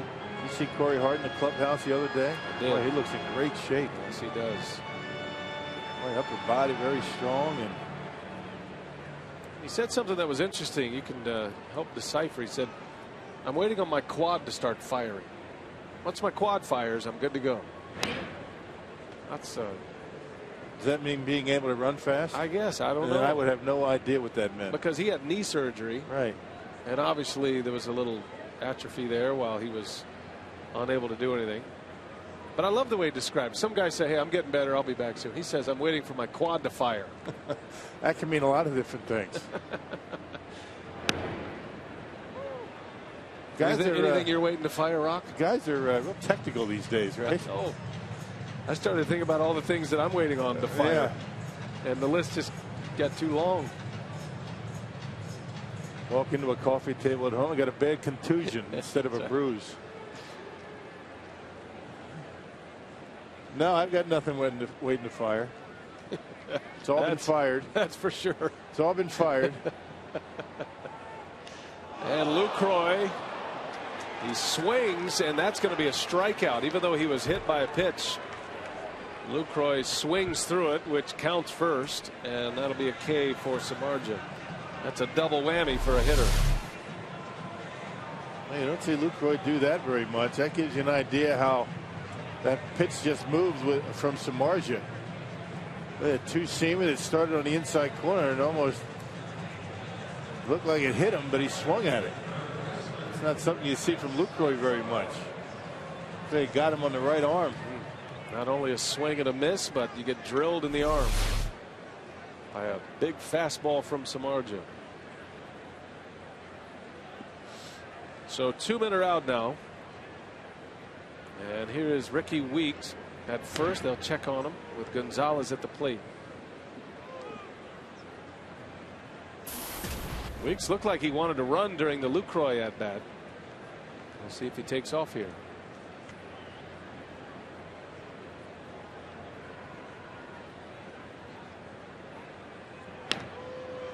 Samardzija thinks so.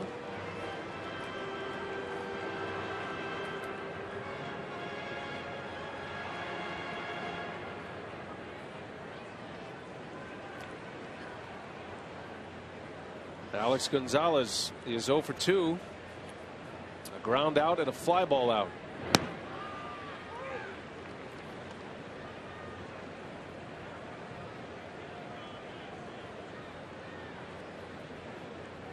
Not much going on for the Brewers offensively since the 4-run first. And all of those runs came before the first out was recorded. There were 4 hits in that inning and an error. Just a hit and a walk since that time. And this might be the last inning for Jeff Samardzija. His spot's due up second. Top of the 7th inning. Pitch count's pretty good at 88 right now. And the Brewers will be glad to see that bullpen come into the game. Yeah, that has been an area of concern for the Cubs. Their bullpen.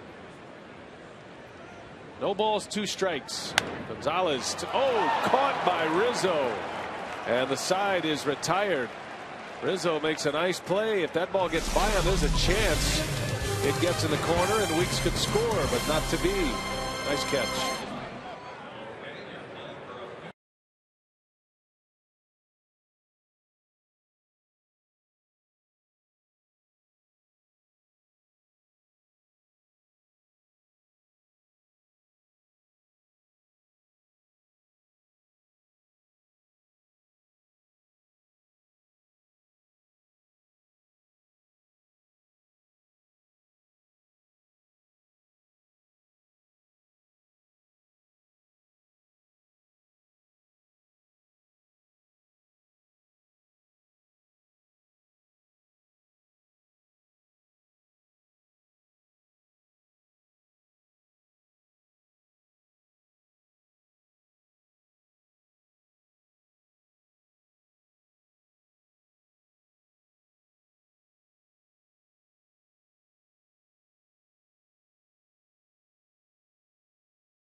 The Wisconsin Lottery reminding you to please play responsibly.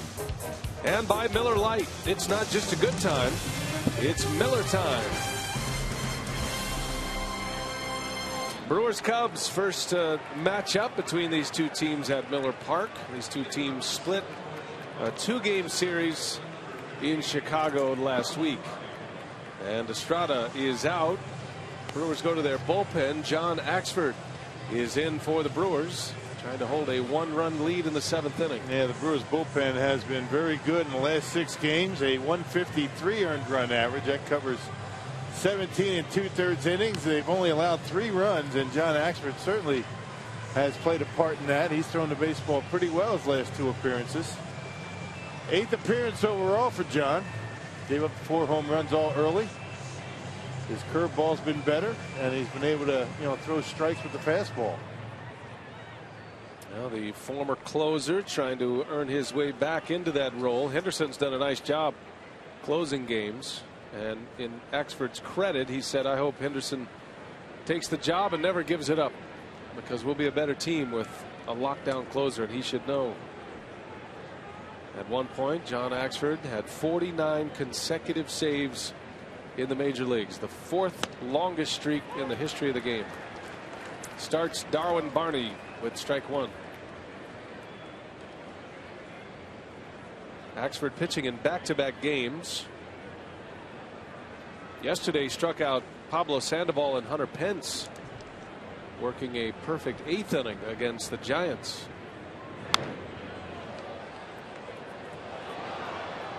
And as I just mentioned, I mean, his curveball has been much more consistent. He's throwing a few sliders, mixing that pitch in along with the curveball, keeping hitters a little bit more off of his fastball. Something that did not happen earlier in the season.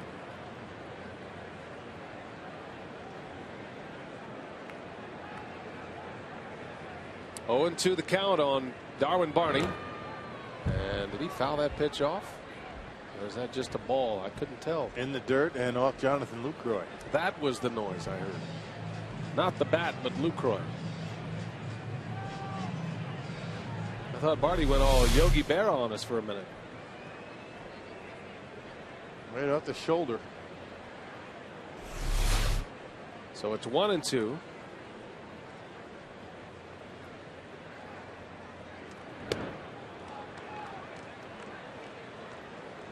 Axford will have Barney and then the pitcher spot, and it'll be interesting to see if the Cubs stick with Samardzija in a 1-run game.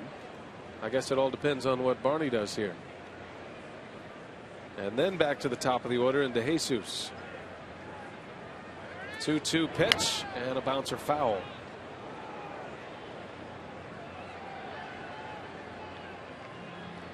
Samardzija certainly pitching well, and his pitch count is in good shape.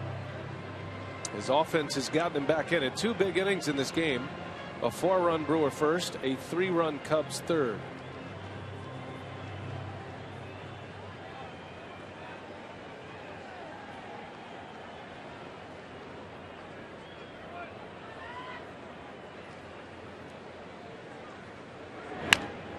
Bouncer, and it's off the glove of Gonzalez.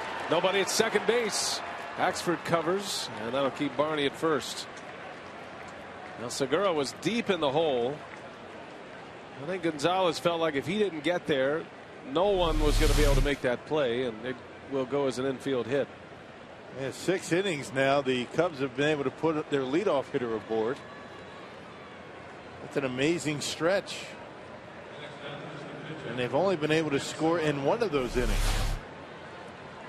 The Brewers have been dodging bullets all night in that department. Yeah, 3 double plays have helped.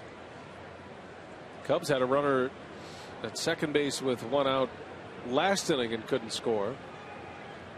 They've stranded 4. Ideal scenario for the Cubs. You allow Samardzija to stay in the ball game. Remember, his pitch count's in decent shape, throwing well, and he's able to stay in the game and drop down a bunt.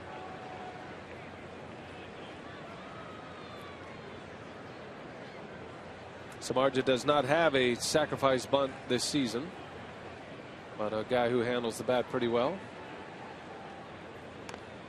And he bunts that one foul. This is not an easy guy to bunt on, John Axford.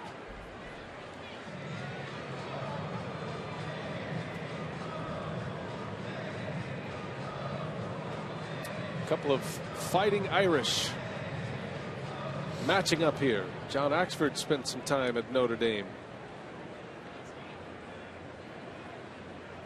He's a couple of years older than Samardzija. Samardzija, a 2-sport star for the Fighting Irish.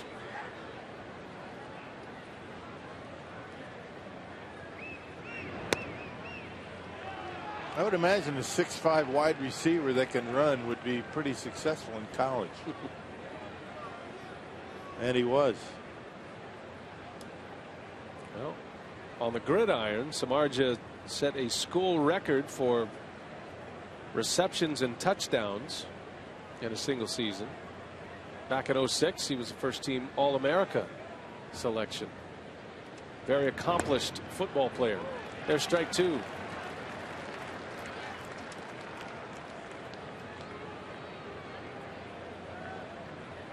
And a lot of big leaguers from Notre Dame, but none more popular than Craig Counsell,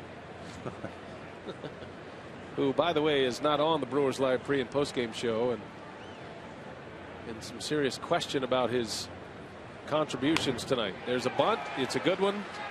Axford will go to first. And a perfectly executed sacrifice bunt advances Barney the tying run to second base.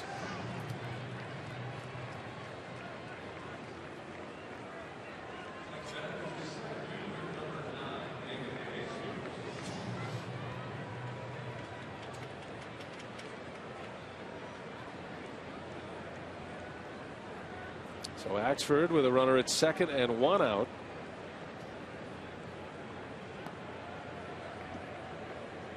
Top of the order, here is DeJesus.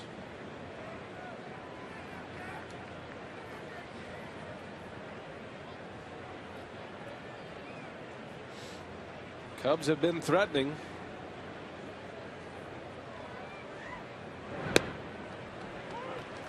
They had a runner in scoring position. Matter of fact, had the bases loaded in the fourth. Had a leadoff base runner reach in the fifth. Had a man at second last inning. And yet the Brewers still able to keep the lead through all of that. DeJesus hit a 2-run home run in the third.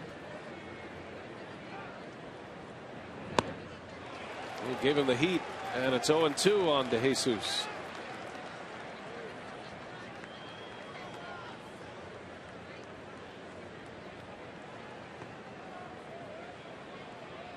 Infield hit for Barney to start the inning. Brewers scored 4 in the first, the Cubs 3 in the third, and here we sit in the seventh with the Brewers leading by a run. DeJesus with 2 hits tonight. Nice block by Lucroy, and Barney has to hold his ground at second base. You start taking that stuff for granted for Lucroy, able to keep that ball close, keep Barney over at second base. Curveball from Axford in the dirt, so Lucroy automatically is going to be prepared to block it, and he keeps it close.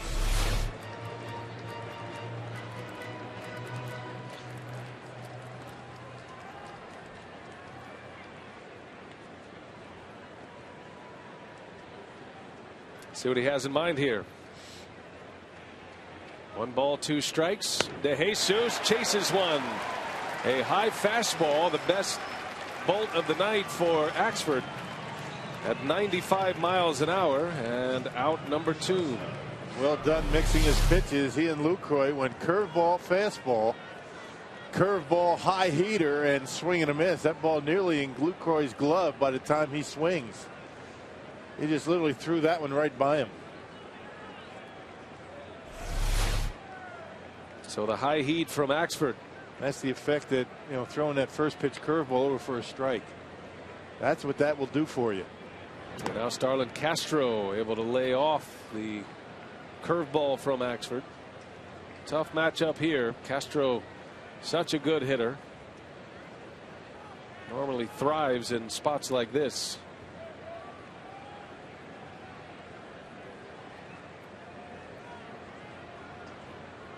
Darwin Barney at second, representing the tying run. And Castro lays off another curve.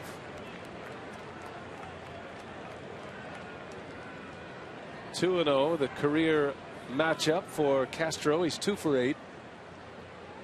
Interesting that Axford has struck him out 4 times. Probably the most dangerous hitter in this lineup in these situations. Castro tonight is 1 for 3. He bounced into a double play in the 5th. His single came to right field, and he took a big rip. 2-1 the count.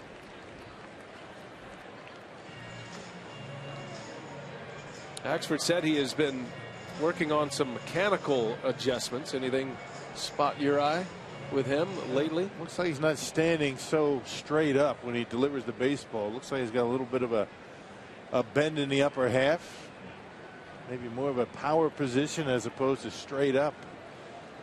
He's giving him a better angle and able to get more on his fastball and more consistent with his curveball. Of course, that's just me. That's just what I see. Sometimes these things are very subtle. Sometimes you can't even see.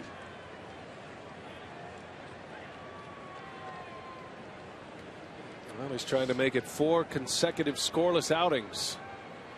after losing his closer's job. Here's the 2-1. Castro swings and misses, and a nice block by Lucroy. 2-2 the count on Starlin Castro now. That was the slider from Axford, which we've seen a whole lot more of since he has been out of that closer's role. Yep, that was the difference maker for him last year in September. More sliders and curve balls, able to throw more strikes with that pitch. And now he's got both of them working pretty well. He got Castro set up for a high heater. See what he does. 2 balls, 2 strikes, and a fastball right by him. 95 miles an hour, and Axford starting to pitch his way back. A scoreless 7th inning for the Axeman, and the Brewers still lead 4-3 as we go to the home half.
And the crew is coming off of their sweep of the San Francisco Giants, and they did it with some improvements in some key areas. So on our AT&T Twitter poll tonight, we asked you what impressed you most about the Brewers sweep over the Giants. 60% said the bottom of the order, 34% said the bullpen, and 6% went with clutch hitting. Well, Carlos Gomez goes deep to right center, a home run for the Brewers.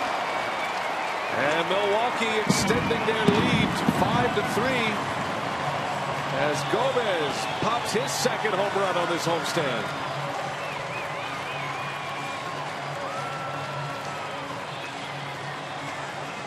Yeah, when he starts doing that, look out, National League. Gomez has really been concentrating on waiting back. You can see Samardzija with a fastball out over the plate, and Gomez lets it travel, and he just hammers it out there into right center. As Betancourt sends one in the air, a pop-up behind third base. Castro is there to make the catch. A Badger insurance run here. These are the kind of swings you see Ryan Braun put on baseballs. Gomez with the big finish high. Showing a lot of confidence, letting the ball travel, and a nice catch out there in the Toyota territory. Yeah, that was risky. It's a long fall there, reaching down for that baseball. It's worth it for an $8 baseball. Good catch, man. Maybe $10 I think they cost these days. They're about $120 a dozen, which isn't cheap. Hi, I just made that catch. You're going to see me on the highlights tonight. Now the Brewers lead 5-3 as Blake Lally, the former Cub, will pinch hit for the Brewers here.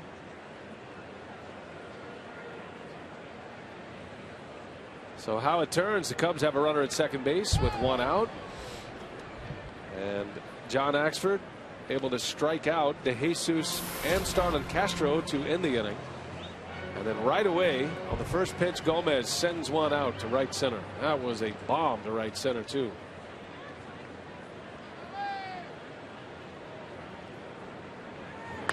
And Lally goes down the right field line. That ball is well hit and it hooks foul. Just got out ahead of it, did Blake Lally.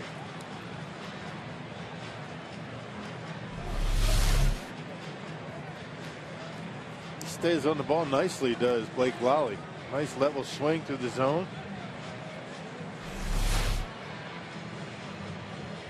Not a young kid, but young in experience. As a matter of fact, this is only his 10th career major league game. 6 of those came as a member of the Cubs last season. No balls, 2 strikes on Lally as he rolls over one foul. Well, he'll never forget his first hit as a Brewer in his very first at bat at Miller Park.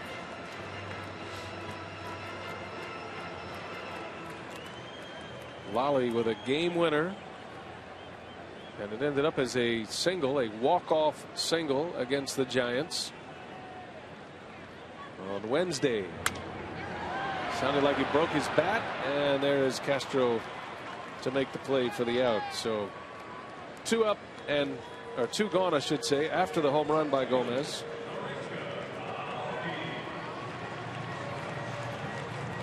And back to the top of the order now, and Nori Aoki.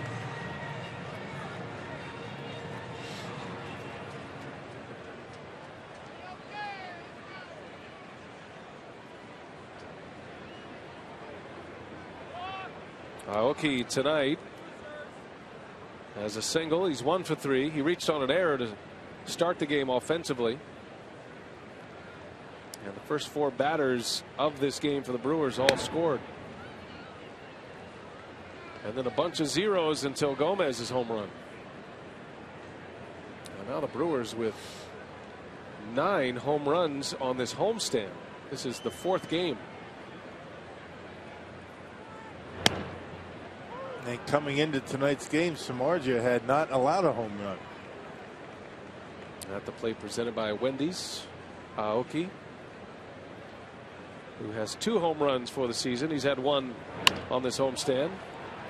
Bouncer out to Barney, the Gold Glover, and that is the inning. But Carlos Gomez goes deep to the opposite field. 2nd home run of the homestand. 2nd of the year, gives the Brewers a 2-run lead.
Brewers Cubs at Miller Park. Well, the NFL draft is less than a week away, and the Green Bay Packers again picked late in the 1st round.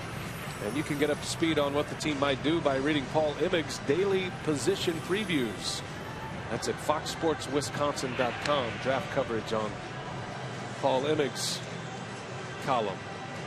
So Axford goes a scoreless 7th inning with a couple of Ks, and now Tom Gorzolani will be in a setup role here in the 8th. The former Cub. Yeah, it's been a while for Gorzolani. Last pitched on Tuesday against the Giants and threw a scoreless 8th inning. Issued a walk, but struck out a couple of batters. The only run that he's allowed this year was on his Brewers debut back on April 2nd against the Rockies. And he's gone 6 1/3 scoreless innings and has been elevated to the setup man role. Tom Gorzolani's been throwing well. Pitching against his hometown team from Chicago. He went to Marist High School and pitched for the Cubs for a couple of seasons, 2009 and 2010. And now he will pitch for the Brewers against the Cubs as he faces Anthony Rizzo here in the 8th inning. Got some lefties to deal with. Rizzo leads off. Soriano's a right-handed hitter, and then Nate Shearholtz, another lefty after that. Remember, Dale Swain was ejected from this game as Rizzo just unloads on one. That is way back. Oh my goodness. Rizzo hits it a mile high and a mile far, and he brings the Cubs back within a run. And how big is that Gomez home run looking right now?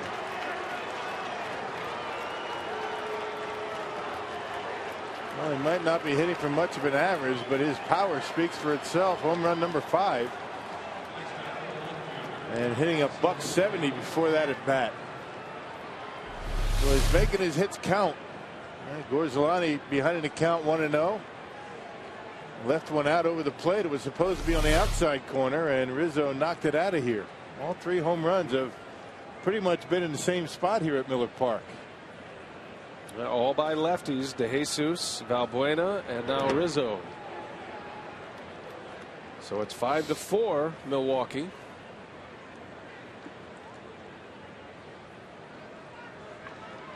First home run allowed by Gorzolani this season.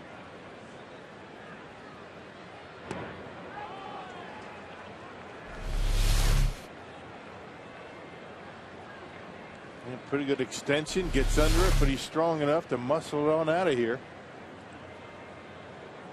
Yeah, that was way up there. A bouncer to Segura. Got plenty of time. And Soriano is out. So the first out. And we always encourage you to get interactive with us here on the broadcast. You can send text questions as well. And our Ho Chunk Gaming text question today comes from Timmy in Waukesha. What is the most exciting play in baseball? I'm going to go with the inside the park home run. Yeah, that, you don't see many of those, but I think you see more triples. I think the triple is one of the most exciting plays in the ball game. Jonathan Lucroy hit a triple today right down that right field line. And by the time Nate Shearholtz got to it in the corner, Lucroy, the catcher, able to get in sliding into the third safely. You know, Robin Yount was kind of an advisor in this ballpark, and when it was put together, and said that he wanted these angles and make it a triples ballpark. And we saw one tonight. Well, Ron Renicky will make a pitching change. So Gorzolani is out, and in comes Badenhop.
Run and gave up a solo home run to Anthony Rizzo.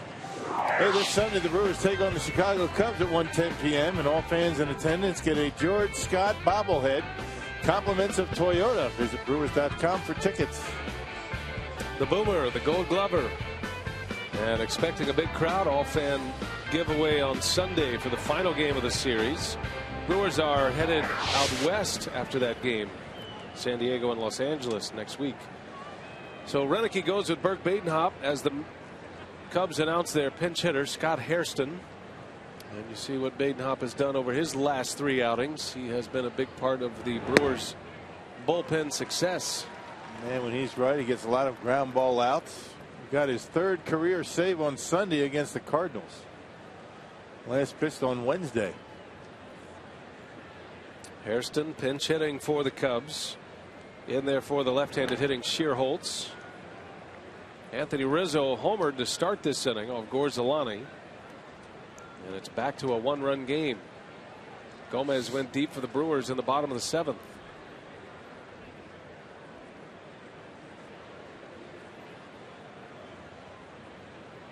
The catcher Wellington Castillo. He is on deck.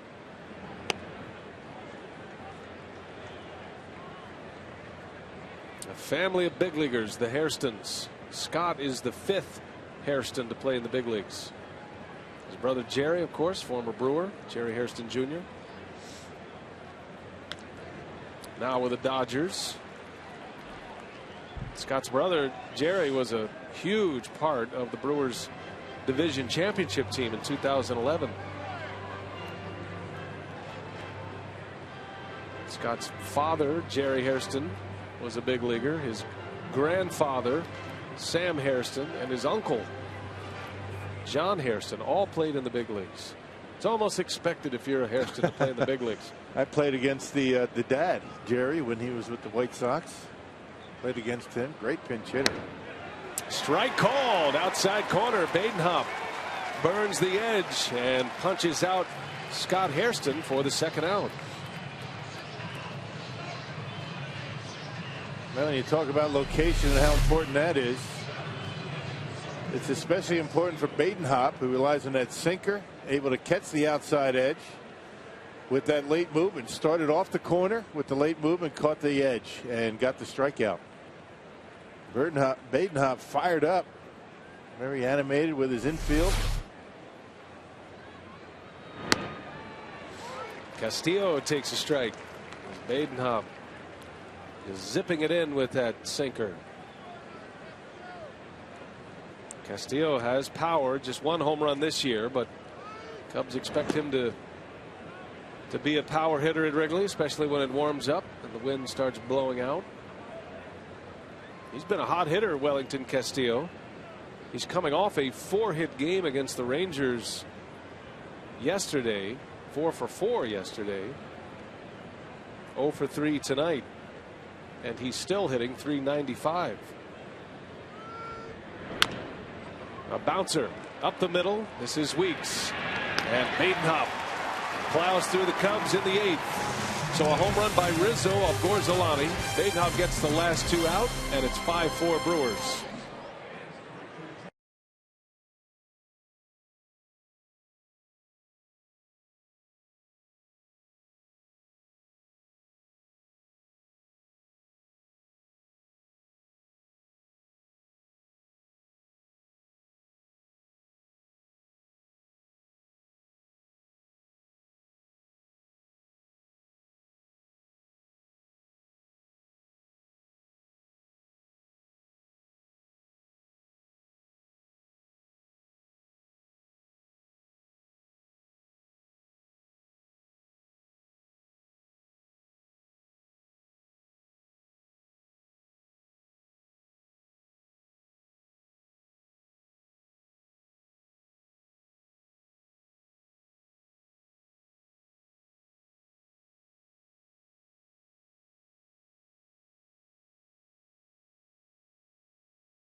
Badenhop. Nice job to get through that 8th inning. Brewers clinging to a 5-4 lead right now. Davey and I getting set for Brewers Live postgame coming up. This one's still coming down to what the starting pitching's able to do. Estrada in line for a victory right now if the Brewers can hang on. Struggled after the first 2 innings, but still held his team to 3 runs. Well, you know, give credit to both pitchers. And I tell you, when Marco Estrada really kind of gutted it out because, you know, he was cruising that first 2 innings, and then all of a sudden got some change-ups up in the zone that they hit out. And he's kind of struggled, but he gutted it to keep the team in the ball game after that. Got his 6 innings in, and now it's up to the bullpen, which has been so strong during this 4-game winning streak. Coming up on Brewers Live postgame, our instructional goes back to spring training. The grip on the bat is what Rock is going to be talking about. And again, our instructional coming up on Brewers Live postgame. We'll get inside the Brewer clubhouse as well. Glenn Braggs is helping you out. Hey, Rock?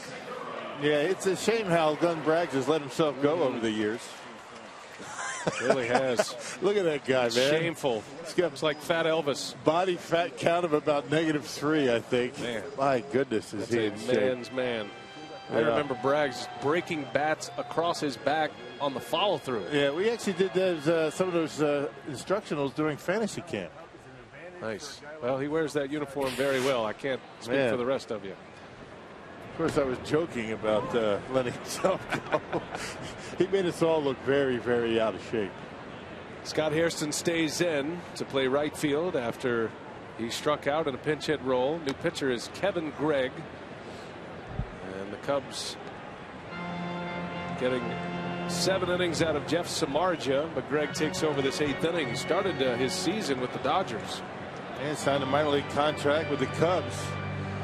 After being released by the Dodgers on April 3rd, he came up on Sunday. A closer in the big leagues. A guy that throws a fastball and a slider will predominantly stay away from hitters. Slow roller, going to be a tough play. Castro, long throw, no chance. Segura with an infield hit, and 2 more hits today for Gene Segura. And that one with his legs. Really no chance for Castro. Has a great arm, but still not able to get Segura. Look how quickly Segura gets out of the box and is running at 100%. Takes him about 3 steps to get about 100%. Watch him.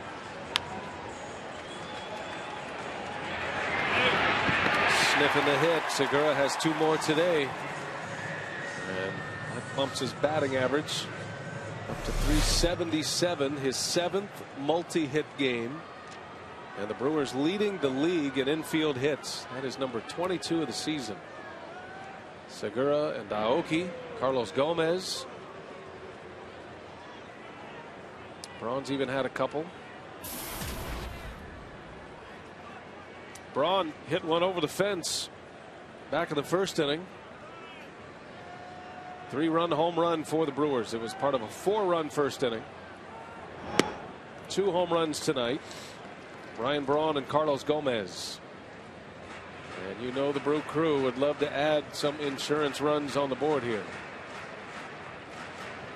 Henderson preparing for a save opportunity in the 9th. Good job by the Brewers bullpen, specifically Badenhop, finishing off the 8th inning after Gorzalani allowed the home run to Rizzo. Got a scoreless inning from Axford tonight. And Badenhop with 2 batters retired, including a strikeout. Axe just continues to look better and better out there on the mound. Very encouraging for the Brewers.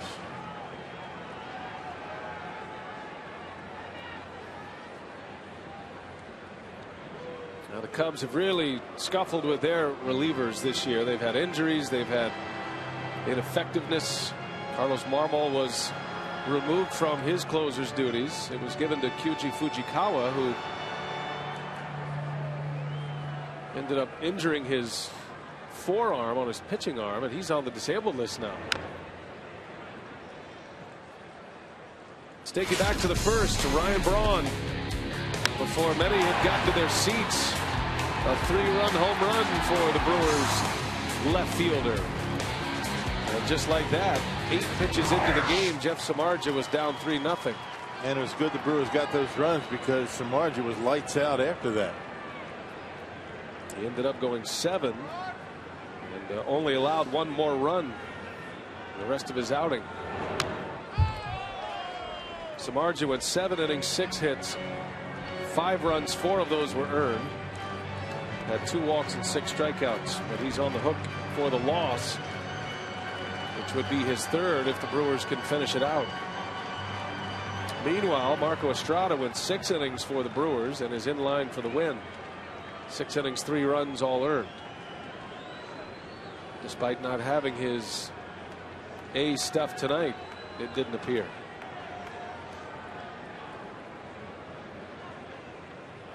Segura goes. Pitch is outside, throw to second, not in time. Segura with a stolen base. Oh, what a nice throw by Castillo. And Segura just outran it. He had a great jump and got to second base quickly. This kid's something else. Look at this throw. Maybe if it's on the bag, he gets it, but it had to be a perfect throw. Second stolen base for Segura. Bang, bang. He's safe. Castillo cut down Aoki earlier tonight, and yep, that was close. Could have gone either way. Brewers might have got a break. Brewers are 9 for 12 in stolen bases this year.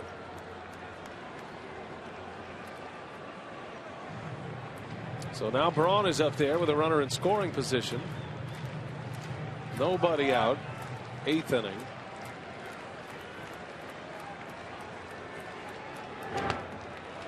And Greg walks him. 1st and 2nd with nobody out.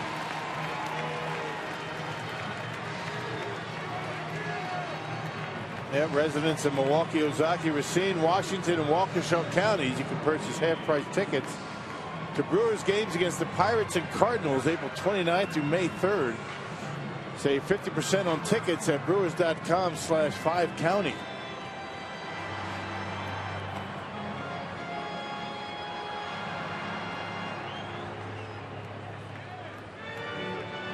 Castillo on his way out. Tough decisions here as you get into the Cubs bullpen. Remember, Dale Swaim ejected, so Jamie Quirk and Chris Bosio organizing the pitching the rest of the way. And 2 former Brewers. Another right-hander out in that bullpen for the Cubs. And well, you ask your cleanup hitter Ricky Weeks to drop down a bunt. Maybe get some insurance runs.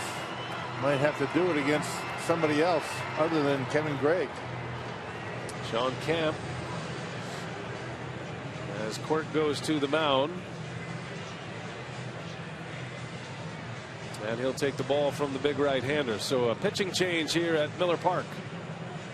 Camp coming in. We'll take a timeout.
series. And Milwaukee trying to extend their winning streak to 5 in a row now, coming off a sweep of the Giants. And they've got something cooking here, Rock, in the 8th inning. New pitcher is Sean Camp with 2 on and nobody out to start the bottom of the 8th. Yeah, 7th appearance for Camp. He knows all about working a lot. He tied for the major league lead in appearances out of the bullpen last year with the Cubs with 80. Off to a rough start. Well, nobody out, a couple of men on. Ricky Weeks, the cleanup hitter, up. Do you ask Ricky to bunt? Get some insurance. You stay away from the double play. Weeks has been bouncing into a number of double plays this year. He's not a guy who's bunted very often in his career. Just one successful sacrifice bunt in the last 4 years. So we'll see what Renicky does here. 2 on, nobody out. And Weeks not bunting, takes a ball. Although Ricky has struggled so far this year, you don't often ask your cleanup hitter to bunt.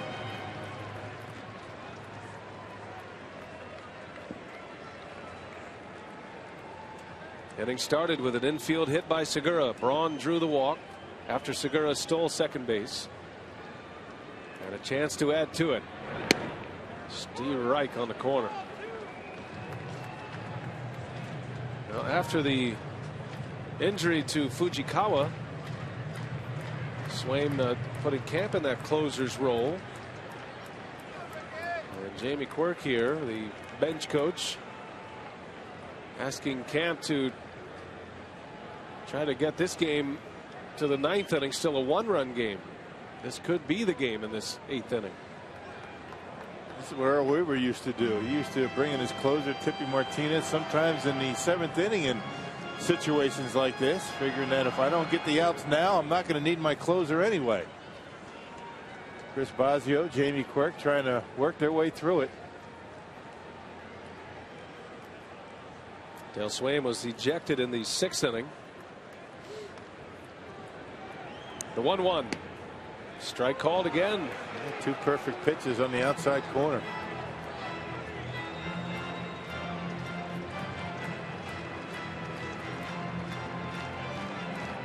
Won't get any better than that. You know, Fox Tracks has him right on the edge at the knees.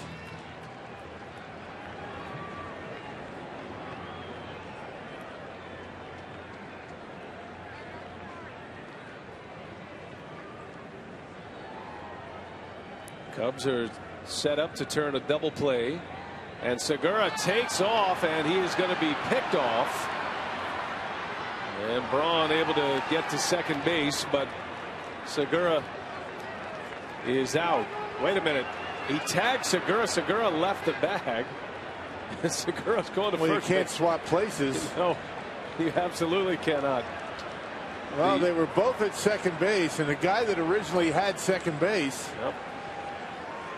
is going to be safe. Now Braun's out. Now Segura's at first base. He can keep going backwards, can he?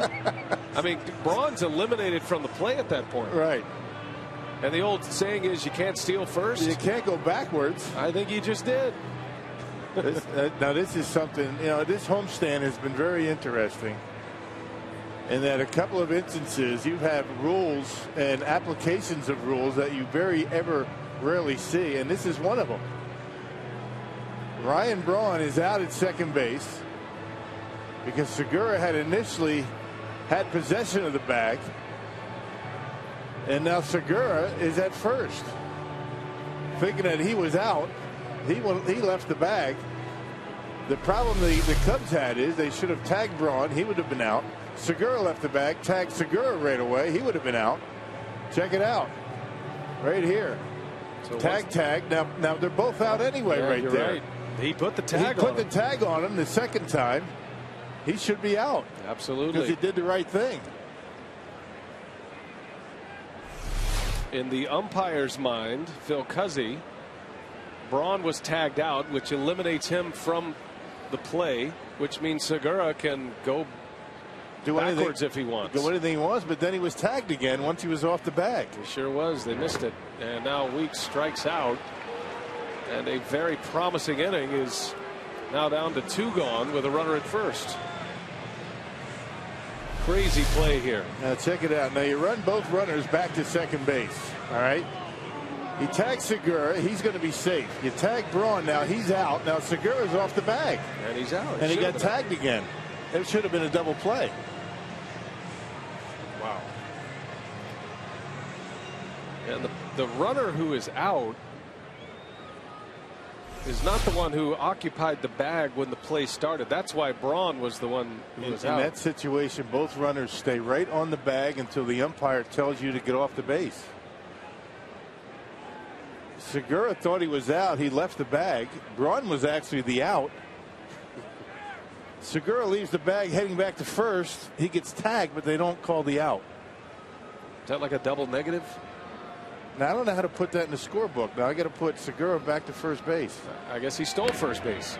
So he could actually steal second base twice in this inning. For the second time. Now they're doing the right thing here. All right. Tag, you're safe though. Tag, you're out. Now he tags him again. I think they missed it at second base. Segura's got to run here. And he goes, and the throw to second, and he's out. So the first time he tried to steal second, he was safe. The second time, he's out. One of the craziest base running innings you will ever see. You'll never see that again. Ever. Inning over. We go to the ninth. Brewers by a run.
Four, going to the top of the ninth now, and a crazy play. This is going to be a trivia question one of these days. Has anybody ever reclaimed first base?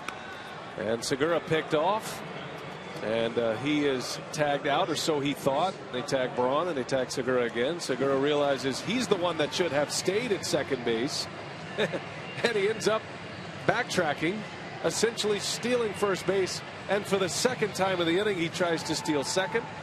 First time successful. He's caught the second time, and the inning ends. I'm not sure you can actually do that. I mean, I don't think you could start a play that when the play begins, you start at second. A lot of stuff goes on, and the guy at second ends up at first.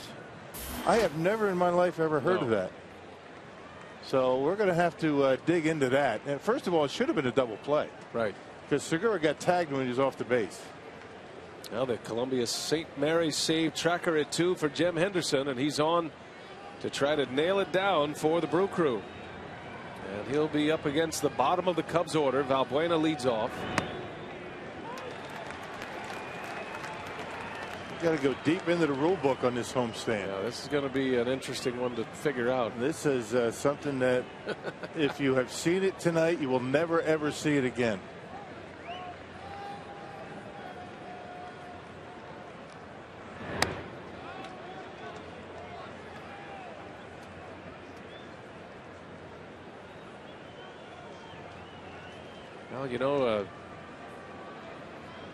Well, somewhere people are thinking about Jimmy Pearsall when he took off around the bases backwards after he hit a home run.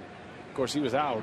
Can't go backwards. I know the Brewers. So I thought. Yeah, I know the Brewers have bigger fish to fry to try and nail this game down. But just figure, if Ricky Henderson knew that he could steal second, go back to first, and then go steal second again. I mean, I think he would have done it. That's a great point, because he is the greatest of all time. You're not allowed to do that. Ball and 2 strikes on Valbuena. And he fouls it away. I mean, you can watch this game every day for your entire life. Somewhere and you're going to see something new and something unusual. Somewhere Segura was able to get back to first base, and I don't think you're able to do that.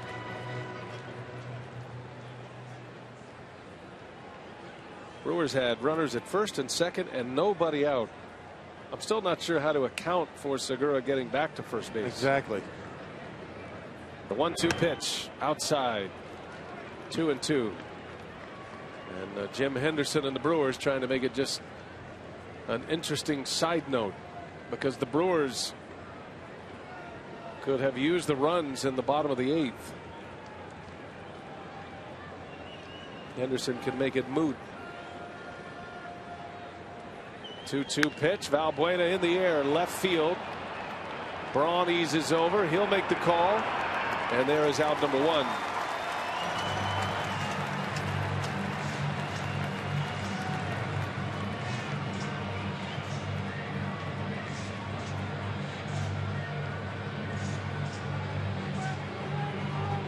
And here comes Darwin Barney, the Cubs' 8th place hitter. Cubs will have a pinch hitter next in the pitcher spot. Looks like Deanna Navarro will be the hitter of choice for Chicago.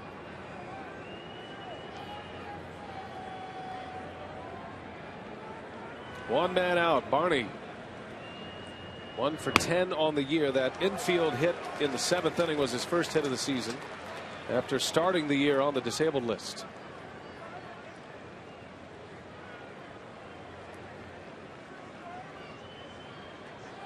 Brewers trying to win their 5th consecutive game, and a swing and a miss, and it's 0-2 on a slider from Henderson.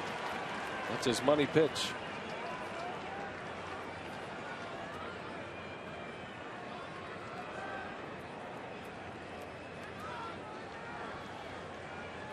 See what Lucroy puts down for him. Back to the slider.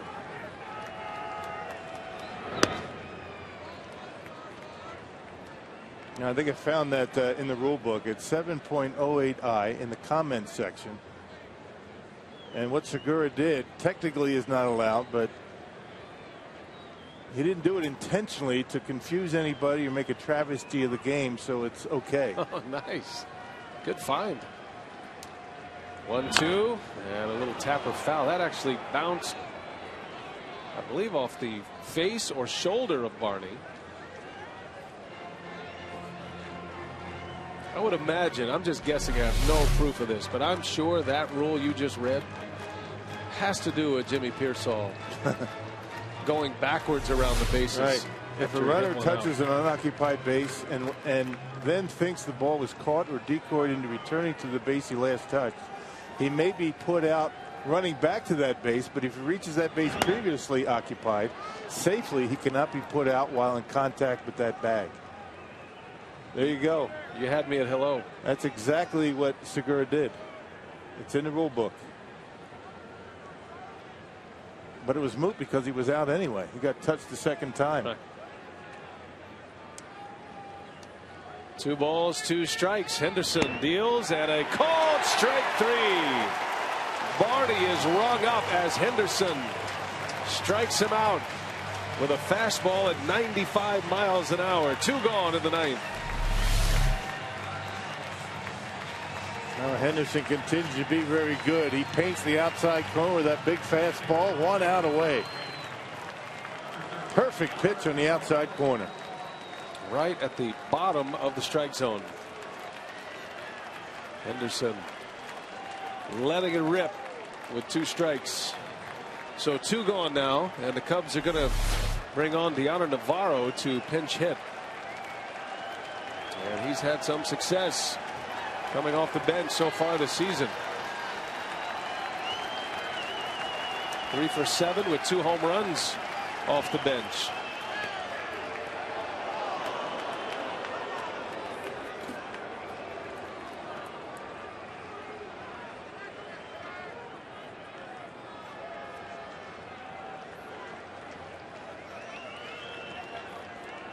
Navarro, a switch hitter. As a left-handed pinch hitter, he's 1 for 3. The one hit was a homer, and Henderson misses. 2 balls, no strikes. Well, you certainly don't want to get to the top of the order. Henderson trying to wrap this up right here and now. De Jesus, who has already homered tonight and has 2 hits, is on deck. And if he bats, he'll represent the go-ahead run. In the air to center field. That's down for a base hit. So Navarro continues his success as a pinch hitter. He's now 4 for 8, and he extends the game. And Carlos Gomez did the right thing. They're playing no doubles. He was playing deep and didn't try to make a circus catch and risk having that ball go back to the wall. So he played it safe. Now you're willing to give up the single, but not the double. Same situation here. You give him the base hit, that's not going to beat you in this at bat. A double may. Well, a pinch runner, the newly acquired Julio Bourbon from the Texas Rangers, will run for the Cubs. And his first action, speedy outfielder. And it'll be David De Jesus, who hit one into the Loge level in right field back in the 3rd inning, part of the 3-run Cubs 3rd. All 4 of the Cubs runs have come via the long ball tonight. De Jesus, Valbuena, and Rizzo. Game on the line here in the 9th. Tying run at first.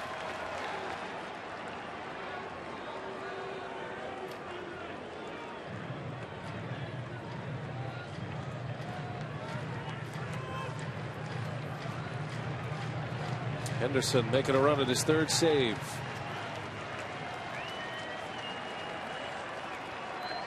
Henderson has 2 wins as well.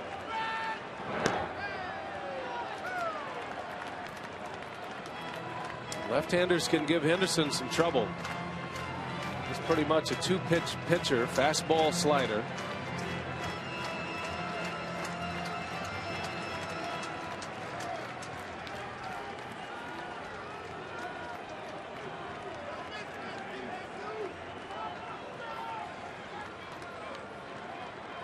There goes Bourbon.